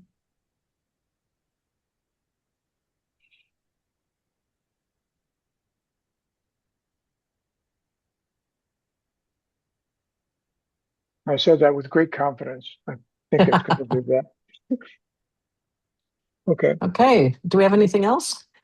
No, you have some updated Yeah, I areas. mean, there's more stuff down. It's kind of not in a good order. But this is a change. Color went away because of the classic map coloring problem. Oh, And anybody who knows what the map coloring problem is needs therapy anyway. I'll just add that to the list. Yeah. Basically, it's, how many colors, the minimum number of colors that you can make 2 non-contiguous states in Europe share. I don't know. Never mind. Anyway, so colors went away. I just got arrows. Okay. And I did correct. It's my Pacific Sand Heights, which makes no sense to me at all. Yeah, it is. Yeah, It doesn't have to. which is almost underwater right now, isn't it? No, that's up on the hill. It's That's up up- on the Oh, it's crest. actually it's on the east side. Oh, okay. It Gotcha. does not seem to be sandy. It is 1 height, not 2.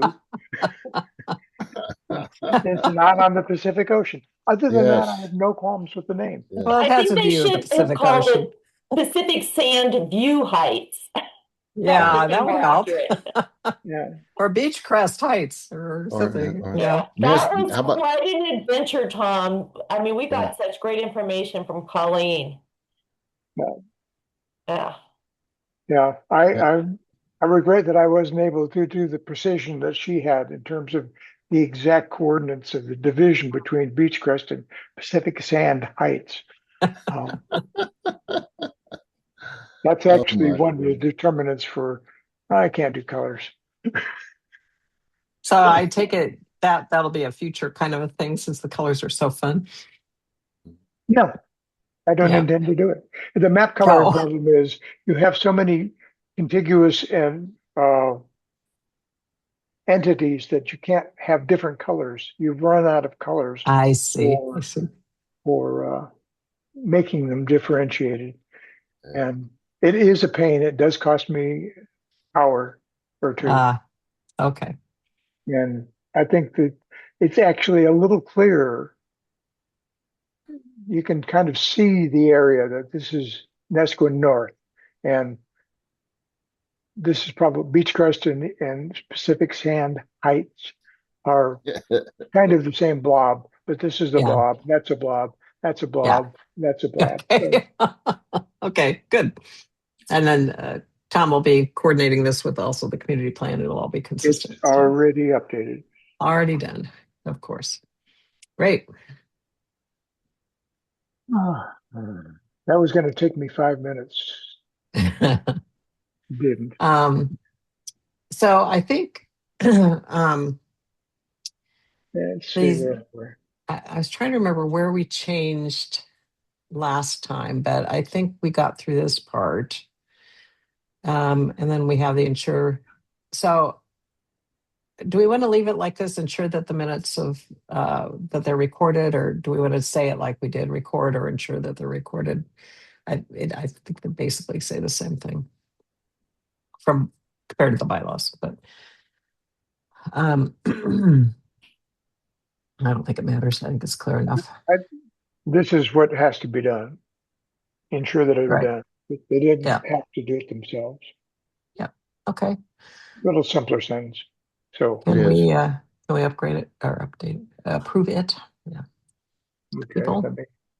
I'm not sure. Any objections to approving the change Nope. to the first one? Nope. It goes with the minutes.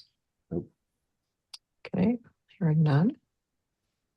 Okay, you want to keep the strikeouts?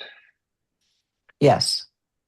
Okay, so you're going to have to bear with me. I'm going to reject this change Mhm.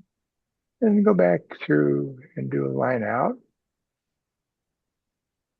And go through and do you accept this change? Wasn't that easy? Thank you, Tom. You're getting it down really well. That's unfortunate. Anyway, what else we got? Right down there on parliamentarian. Just a second. Please, yeah. This is where my error came from, by the way. I had the error here. Whoops.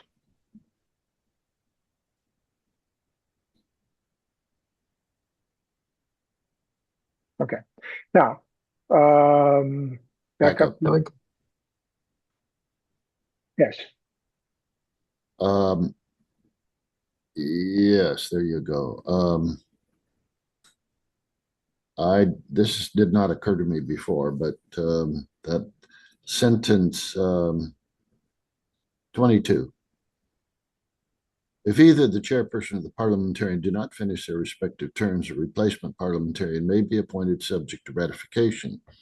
Well, our chair did not finish his term, and I have not been ratified for the replacing chair.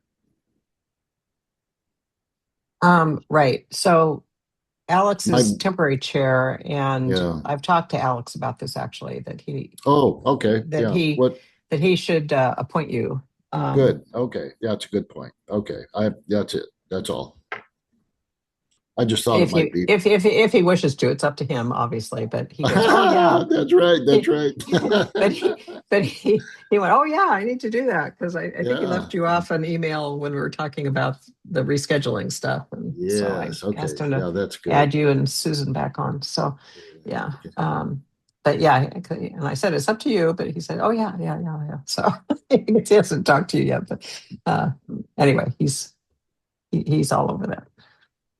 But are you okay with it being in here like this? Oh yeah, that's Yeah, fine. Yes, of yeah. course. And I think Okay. my perspective on any of that is that the parliamentarian serves at the discretion of the Yeah. chair. Period. Right. Right. And I have often expected somebody to say, "Well, thanks, but no thanks." Yeah, But I don't think never you're off the happened. hook. You're not off. You're not off the hook, Michael. Not a realistic expectation. Yeah. Oh well, We value every you year. immensely. Yeah, So every year we get a new president on the faculty senate, and every year they plead, please don't quit. And every year my wife says, please quit. So it rises. I'm prepared for that anytime, and ought to be anytime. yeah, no, Okay, you're so great. Let's move on. Okay. moving on. Okay, I'm going to accept that as being a change. Mhm. That's an unnecessary reference, Okay. and went back up to procedure 5. I hate this. Okay, well, I'll scroll down and see if we got anything more down here. We're only halfway through this document. Yeah, we're at the end. We're at the end. It just bounces around when you're accepting changes. It bounces around to what it Yeah. sees as the Which remaining changes. which remains part of its curse on the world. Okay. That is it on the changes. Let me do the next. And there's no reason that isn't accepted. We accepted that. I don't know why they. Oh. Oh, okay. Interesting that it's made arbitrary changes just because it wanted to. Okay. Yeah, we need to really carefully check this. Yeah, I'm going to stop changing things. We have gone through all of the changes that we've identified. Those were hidden. Interesting. They didn't show up before. Yeah. That may have been the stuff I sent you, maybe somehow. I went through a lot of iterations, so When I changed things from being outlines to paragraphs, it kept track of that. It has a multi-level change thing, which only works sometimes, which is great. Yeah. Yeah, because I did I took out the start and replaced it with initially.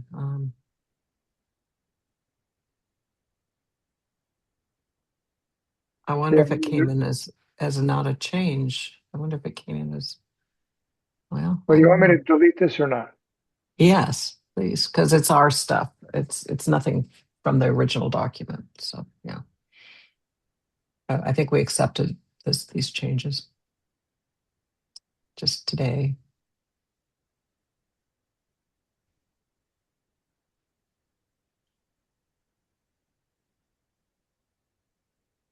Yeah, I think all those others are just my multi-layered edits. I will fix these things. Okay. You don't need to watch me do that. Okay. Let's see if there's anything else further down.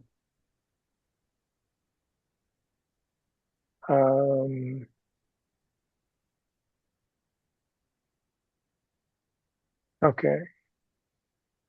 I'll go through it. I think we're done. So let me just check on procedure 13. I think actually this is one that we may delete. Hang on. Delete 13. When I no, just we have two different archives. One is a process, and one is the big committee on archives, procedure 11. So are we talking about procedure 11 here? That is something we have to write. So leave it in.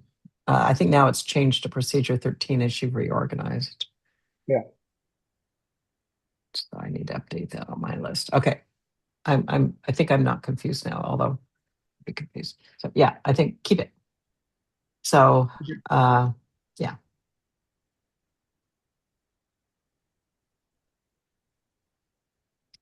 Maybe instead of Nancy to provide, you could say Sarah? wording to come, because on our action list, we have a whole committee and you're on it.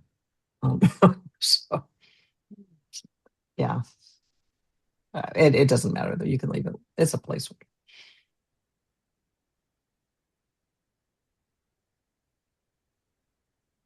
I think we can move on.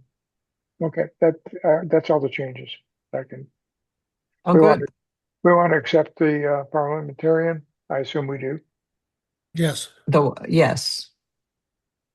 You're talking about the contact information. And the headings. What headings? I can't. Oh, I'm not looking at Zoom. It's my problem. I Can't keep look going at- back to the document.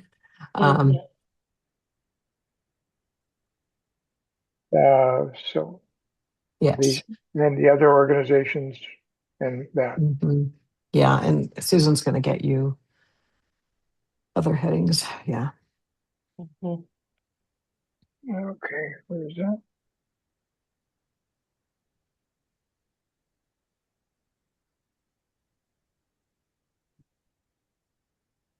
All right, we're back to up in procedure 5. So I'll fix procedure 5. Get rid of the interim edits. Thank you. And that's it. So other than, well, I guess we need to go to the action item, see what else we need to do. Right. I'm kind of shocked. Shall I stop sharing? Please. Thank you. Yeah, this is great. So I'm going to share the action items. Rev 13. I can get it moved into a place where I can actually see it without closing it or doing anything. Okay. Is it readable? Okay, as of today, input to Tom by February 2nd on anything future, which would be the Monday of the week of the meeting. Does that sound okay, Tom? Yeah. Or earlier, obviously. So we already talked about this new one and we did it. So may I turn this green? This is the change of the secretary responsibilities. I'll clean that up. It's not, we don't have to say new anymore. Okay.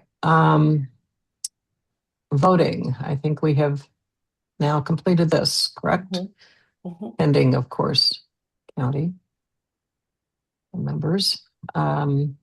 I still need to review the job descriptions with the officers, which I want to do here in the next couple of weeks. I particularly treasure NCAC archives. This is the biggie. So this is where I'm trying to get Sarah to cough up some time here. But the committee would be Tom, Gary, me, Candace, and Sarah. So that's still a to-do. Procedure for notices, we're done with that. So we also had one on archive process in more detail, like in the references, on how to do specific tasks for archiving. And Candace and I have done a bunch of this and talked about it. She's actually doing a procedure manual for the job, and it's very task oriented. So we'd like to propose that we not have it in our document in the PPNR, that it becomes more of a procedure manual for the communications task force. Any objection to that? Because it's quite detailed on what you do, not the policies, not the big thing on how you archive, but all the little the little things on how you set up folders and how do you transfer the video from Zoom to YouTube to a link to the archive folder on the website. It's very, very detailed. So I'd kind of like to cancel it, but if there are no objections, we will cancel. I'll use Michael's favorite phrase. Speak up if you have any concerns about this. You see how that works? It's pretty good, isn't it? Oh yeah, I do like it a lot. I use it a lot. Yeah. Okay. So this would actually be removing it, but from the list. Okay. So I can just do it. All right, done. And this is done. Wyatt and I talked. We are done. So I'm just going to strap holes. Say done. We did it. So it's done. Yay. I love turning things green. All right. Provide templates. So this is not done. And Tom and I have had some discussions about, do we even want to do it? Tom has made the comment that maybe we are already writing way more than anyone would ever need. So I'm going to talk about it with the officers on whether this would be helpful to them to have templates or not. But it could go as part of a procedure manual. So I'm going to leave it open, but we may just defer it to next year. So something to think about. Any thoughts on this one on providing templates for agendas minutes? I could see it being helpful, but my sense is maybe not now, but certainly at some point it would be very helpful because, a lot of people are invited to participate in leadership of an organization and really don't have the tools. Mm-hmm. And if they're provided the tools, maybe they'll say yes more often. Mm-hmm. We certainly don't expect them to have to create it on their own. Right. Is that our job though, Michael? What's that? Is that our job, do you think, to provide those forms? Well, but we're doing procedures, and I suppose it is related. But otherwise, who would do that unless we created a task force, to do that sort of thing? It's a one-time deal. Yeah, that's right. It's a one-time deal. I mean, once it's done, it's done. Yeah, pretty much. But I don't know. I just don't think it's it's time. I don't think we have to do it right now. Does Robert's rules have an outline for agenda? Oh, very roughly. It doesn't really help that much, but because the details are peculiar to each organization. Yeah. I mean, you have to call to order, you have to have minutes, you have to, all of those sorts of things, which are very, very basic. But when you're talking about treasurer's reports or how to do minutes or something like that, no, Roberts has nothing to say about that. Okay. So under, say, treasurer's reports, we did add in a bunch of stuff under the references for the job description for treasurer. But, Chris is a CPA. He knows how to do treasurer's reports, but the person following him may not. And so that's right. Yeah. So we do have stuff about what should be included in a treasurer's report, but it might be nice to have a simple form that they pull down and they use. So it might be a future kind of a thing. Okay. Well, thank you. I'll leave it on as a possibility. So we social media policy and procedures we approved by the committee. I'm to follow up with Sarah. Is Candace's name really with an I and not an It A? is. It is. That's interesting. Yeah. Yeah. I never asked her. Yeah. No, I try to be careful with names. I'm not always successful, but but it's definitely got an I, according to her emails. And then add neighborhoods per emergency plan, Susan and Tom, and that's done. Correct. Mm-hmm. We can make that green. Yep. We can take out some of the details. Update the contact list. This is new, Susan. The description of the NTA and the Nesquin and Friends, or is that? Yeah. Yeah. Okay. naming and description. Where am I doing it up there? Of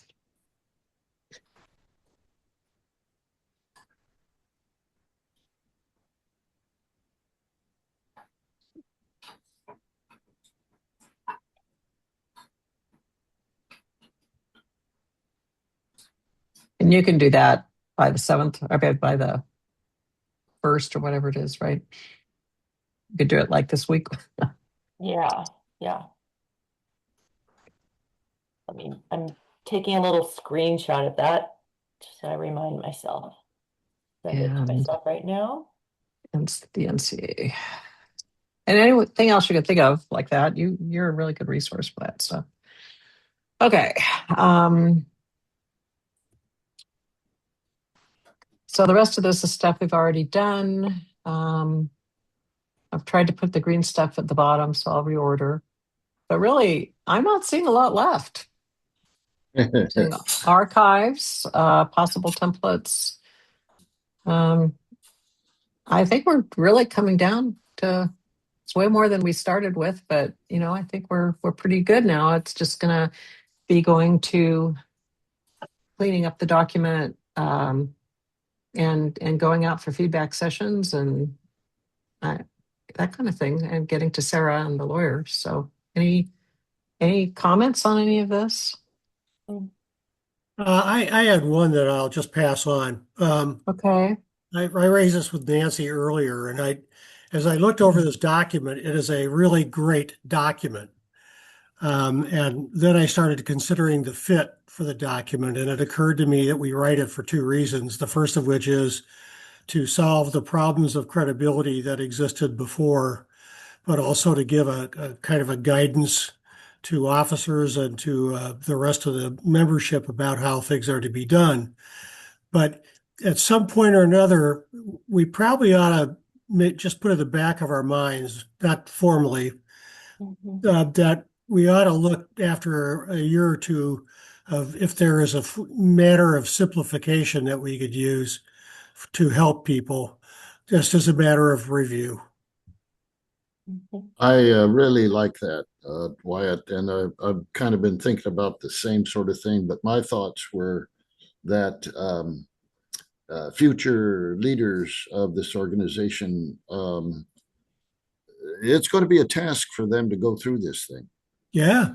It's formidable, and it's going to take some time, and most people will not do that. And so, how do we translate its value into something that people will actually handle? Mm-hmm. That's a good point.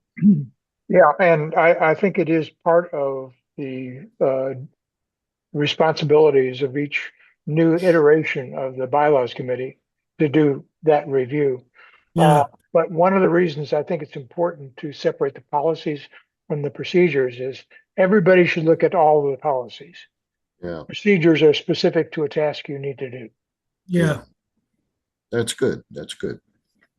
So yes, it's formidable, but only the first 14 pages are 13 pages are Well, critical. in Okay, that 13 regard, pages still. yeah, in that regard, to piggyback on Wyatt's concern, it might be helpful if we did a one-page prep sheet on anybody coming in on how to approach this stuff, so that they don't have to go through the whole thing. That might help at some point. Well, we do have a section on training. These are all really good comments. We do have a section on training new officers and board members, and that might be a nice reference thing to help with that training document of how to take them through, because it seems like it would be good to even have an executive board meeting just to go through the bylaws and the policies and procedures each year. And I think that may actually be in the policies and procedures right now, on doing that, on reviewing it. And either the parliamentarian, I think where do we have that, Tom? Just going in here and looking. Because just to familiarize people with the document and what it contains, and then they can use it as a reference. they Yeah. can, and the nice thing with the contents is that they can go directly to some area that they're concerned about after they've been introduced to it. Just looking into training. Yeah, the question really is it a guide or is it a Right. document? Yeah, and it's going to be formidable. What is it, 30 pages, whatever? That's not a guide. Yeah. It's,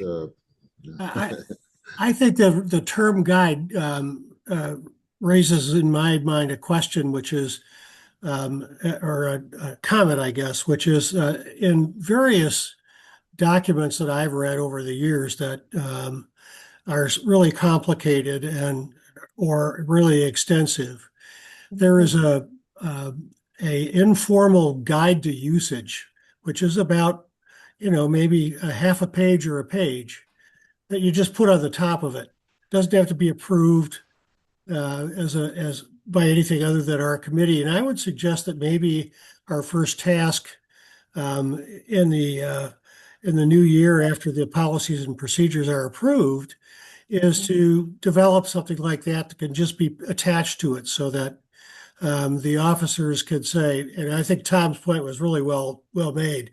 Everybody should read the policies, but the procedures are task specific. And just having that understanding is invaluable as you go through the document.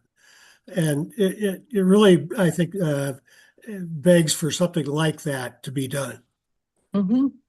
Okay, so the introduction does cover some of that, and I think it would be perfectly reasonable to add some additional things to that, and I think that's all we need to do. Okay. Mm-hmm. So you're talking about doing it now then, Tom. Are there a couple of you who would like to take that on? Because I was thinking the same thing. I'm just going back and looking at the PP&R introduction does cover some, but not all of it. You guys could watch this part of the video again. I'm looking. I know we had something on training people and going through the document once a year. We but did, Nancy. I can't find it. Yeah. I can't find it. I think the training is one thing, but just having that user's guide Right. is set forth in the introduction or any place that is most convenient. It would be really helpful to an incoming officer who, as Michael describes, is Right. well-meaning and has some leadership potential, but hasn't been involved in something this detailed and maybe not understand the history behind this kind of voluminous document. Yeah. But I would like to find where we wasn't it have we under lost job it? descriptions? Job descriptions. We had something though that was under policy or procedure. I thought about every year the parliamentarian or somebody meets with the board to go through some of this. I thought that was the Maybe bylaws. it's under parliamentarian. Yeah, The bylaws. bylaws job Maybe description. we'll find it. I'm sure it's not totally lost, but okay, I'm going to add that to our list here. Those are really good comments. So add introductory description. How to use this guide, And user guide. Yeah. this document, not a guide.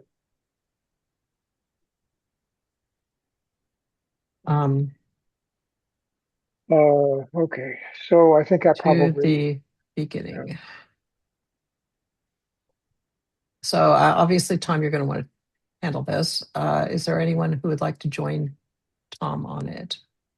I'd be happy to help. Okay. I can't even type. It's probably not feasible for me to do it by the next meeting. My suitcase is full, Tom.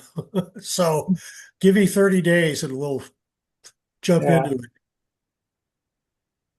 Okay, so I'm going to just say by the February 2nd meeting in February. I think that's the.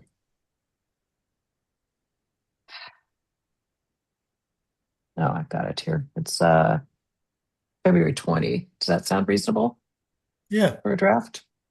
Yep. Okay. And I'm sorry, I'm not typing. God. Okay. All right. And as you say, it's something that we can do next year too, if you guys don't have time, but I think it's a great idea. Mhm. So new.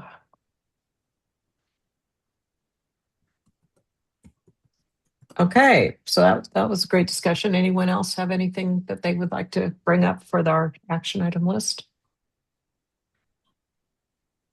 I will put the undone stuff at the top, move stuff around, but otherwise, I think we're looking pretty good.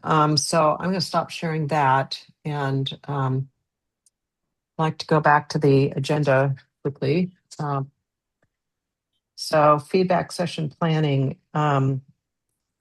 I occurred to me, I've been talking about just having 2 feedback sessions, one on a weekday evening and one on a Saturday morning that would basically be the same content, kind of like we did last year with the whole document, because that seemed to be about all the interest people wanted. But we also had a executive board special feedback session, and I think it would be worth doing that since so much of this pertains to the executive board. So without objection, I will bring that up at the executive board meeting to schedule something like that.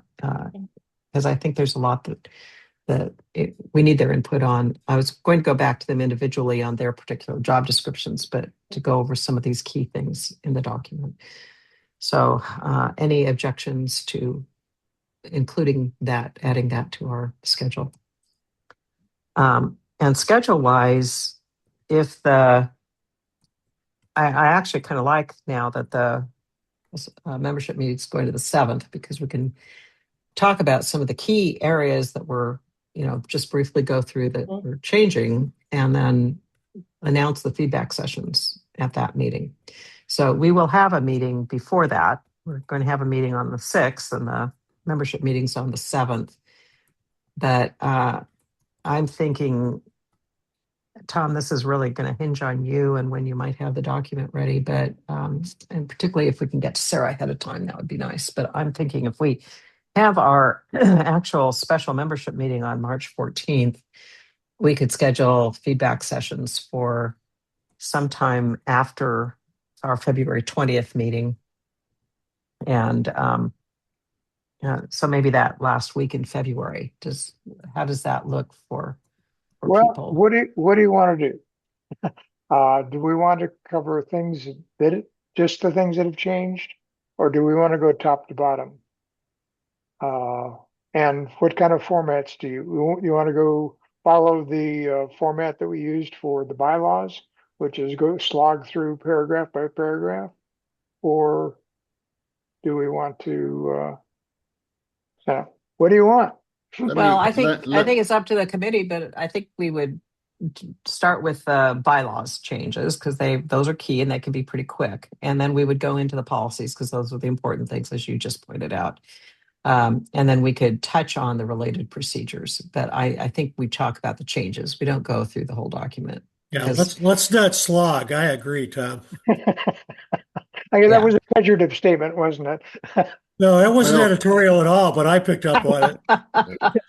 No, I mean, I don't think we have to do what we did with the bylaws. That was a new document, right? We were completely redoing the document. Last year, the PP&R was a brand new document. This year, we have a few bylaws changes that shouldn't take very long. And then we have all of these, but we have quite a few of the policies and procedures that have changed. And I think we need to focus on the policies and then touch on the procedures and touch on the references just to let them know what we're doing.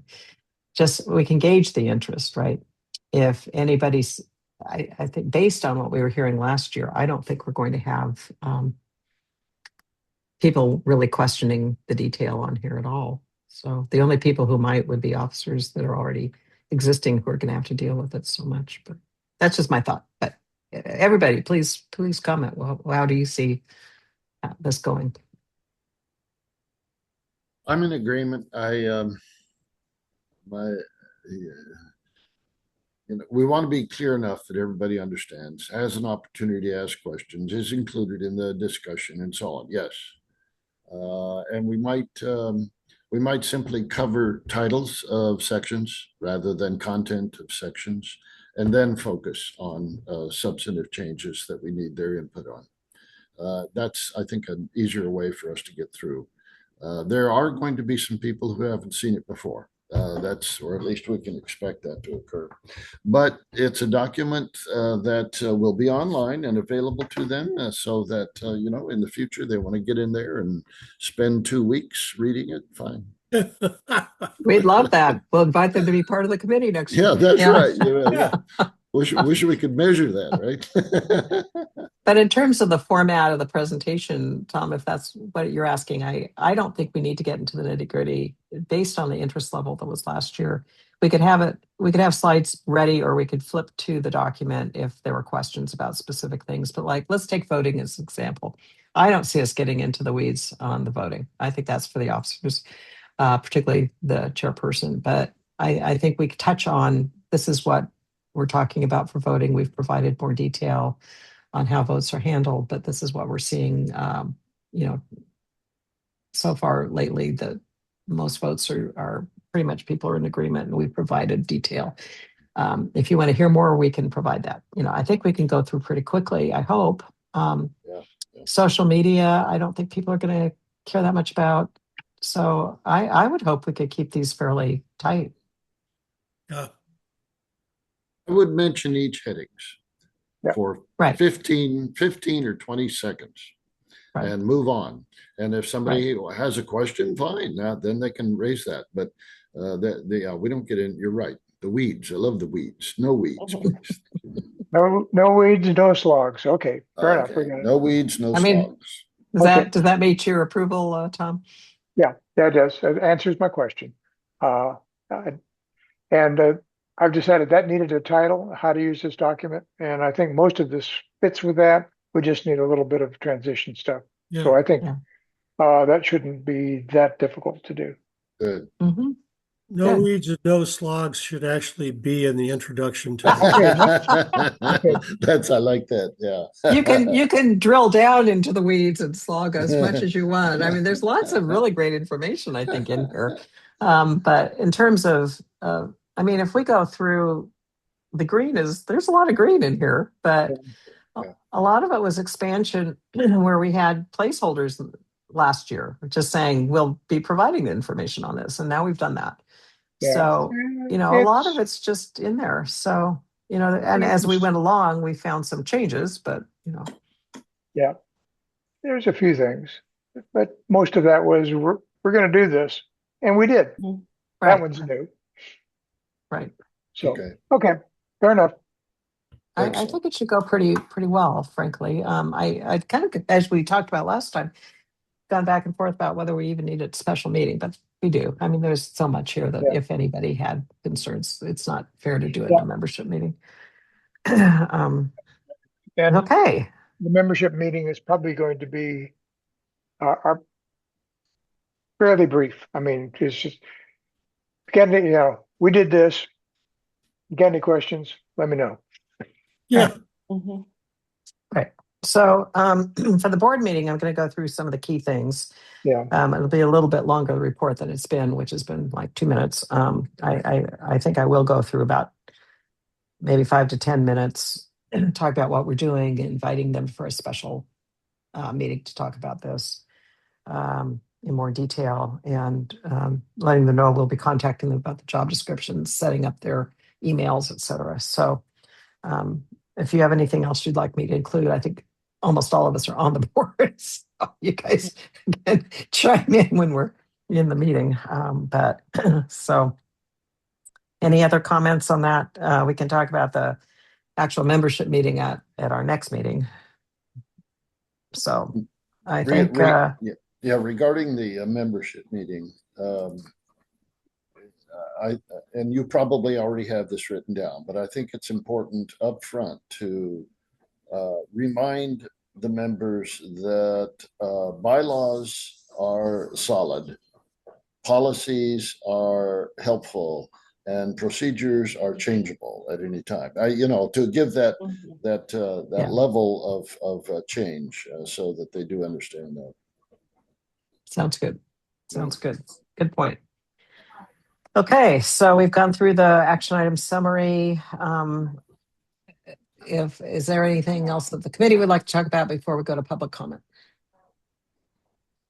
Okay, so Byron, you are the public. Would you have anything you would like to say? If so, please turn on your microphone and or your camera. We welcome your comments. All right, I'm hearing none. I had a few words. I just want to say thank you so much to all of you. I mean, you're just the most amazing subcommittee. I brag about you to people all the time, and it's just been such a pleasure working with each and every one of you. We're all resume builders here, Nancy. I know. We care about that. I mean, Susan coming in at 3 a.m. from wherever she's flying around the world, and Tom working so hard on all these things, and each one of you has contributed so much. So thank you. And I will see you for sure, if not before. We will see you at Friday, February 6th at our next meeting at 9 o'clock. I don't even have that many action items to do coming out, so this is great. So meeting adjourned at 11:21 a.m. and take care, everybody. Thank you. Awesome. Thank you, Nancy. Bye. Thank you. Thanks.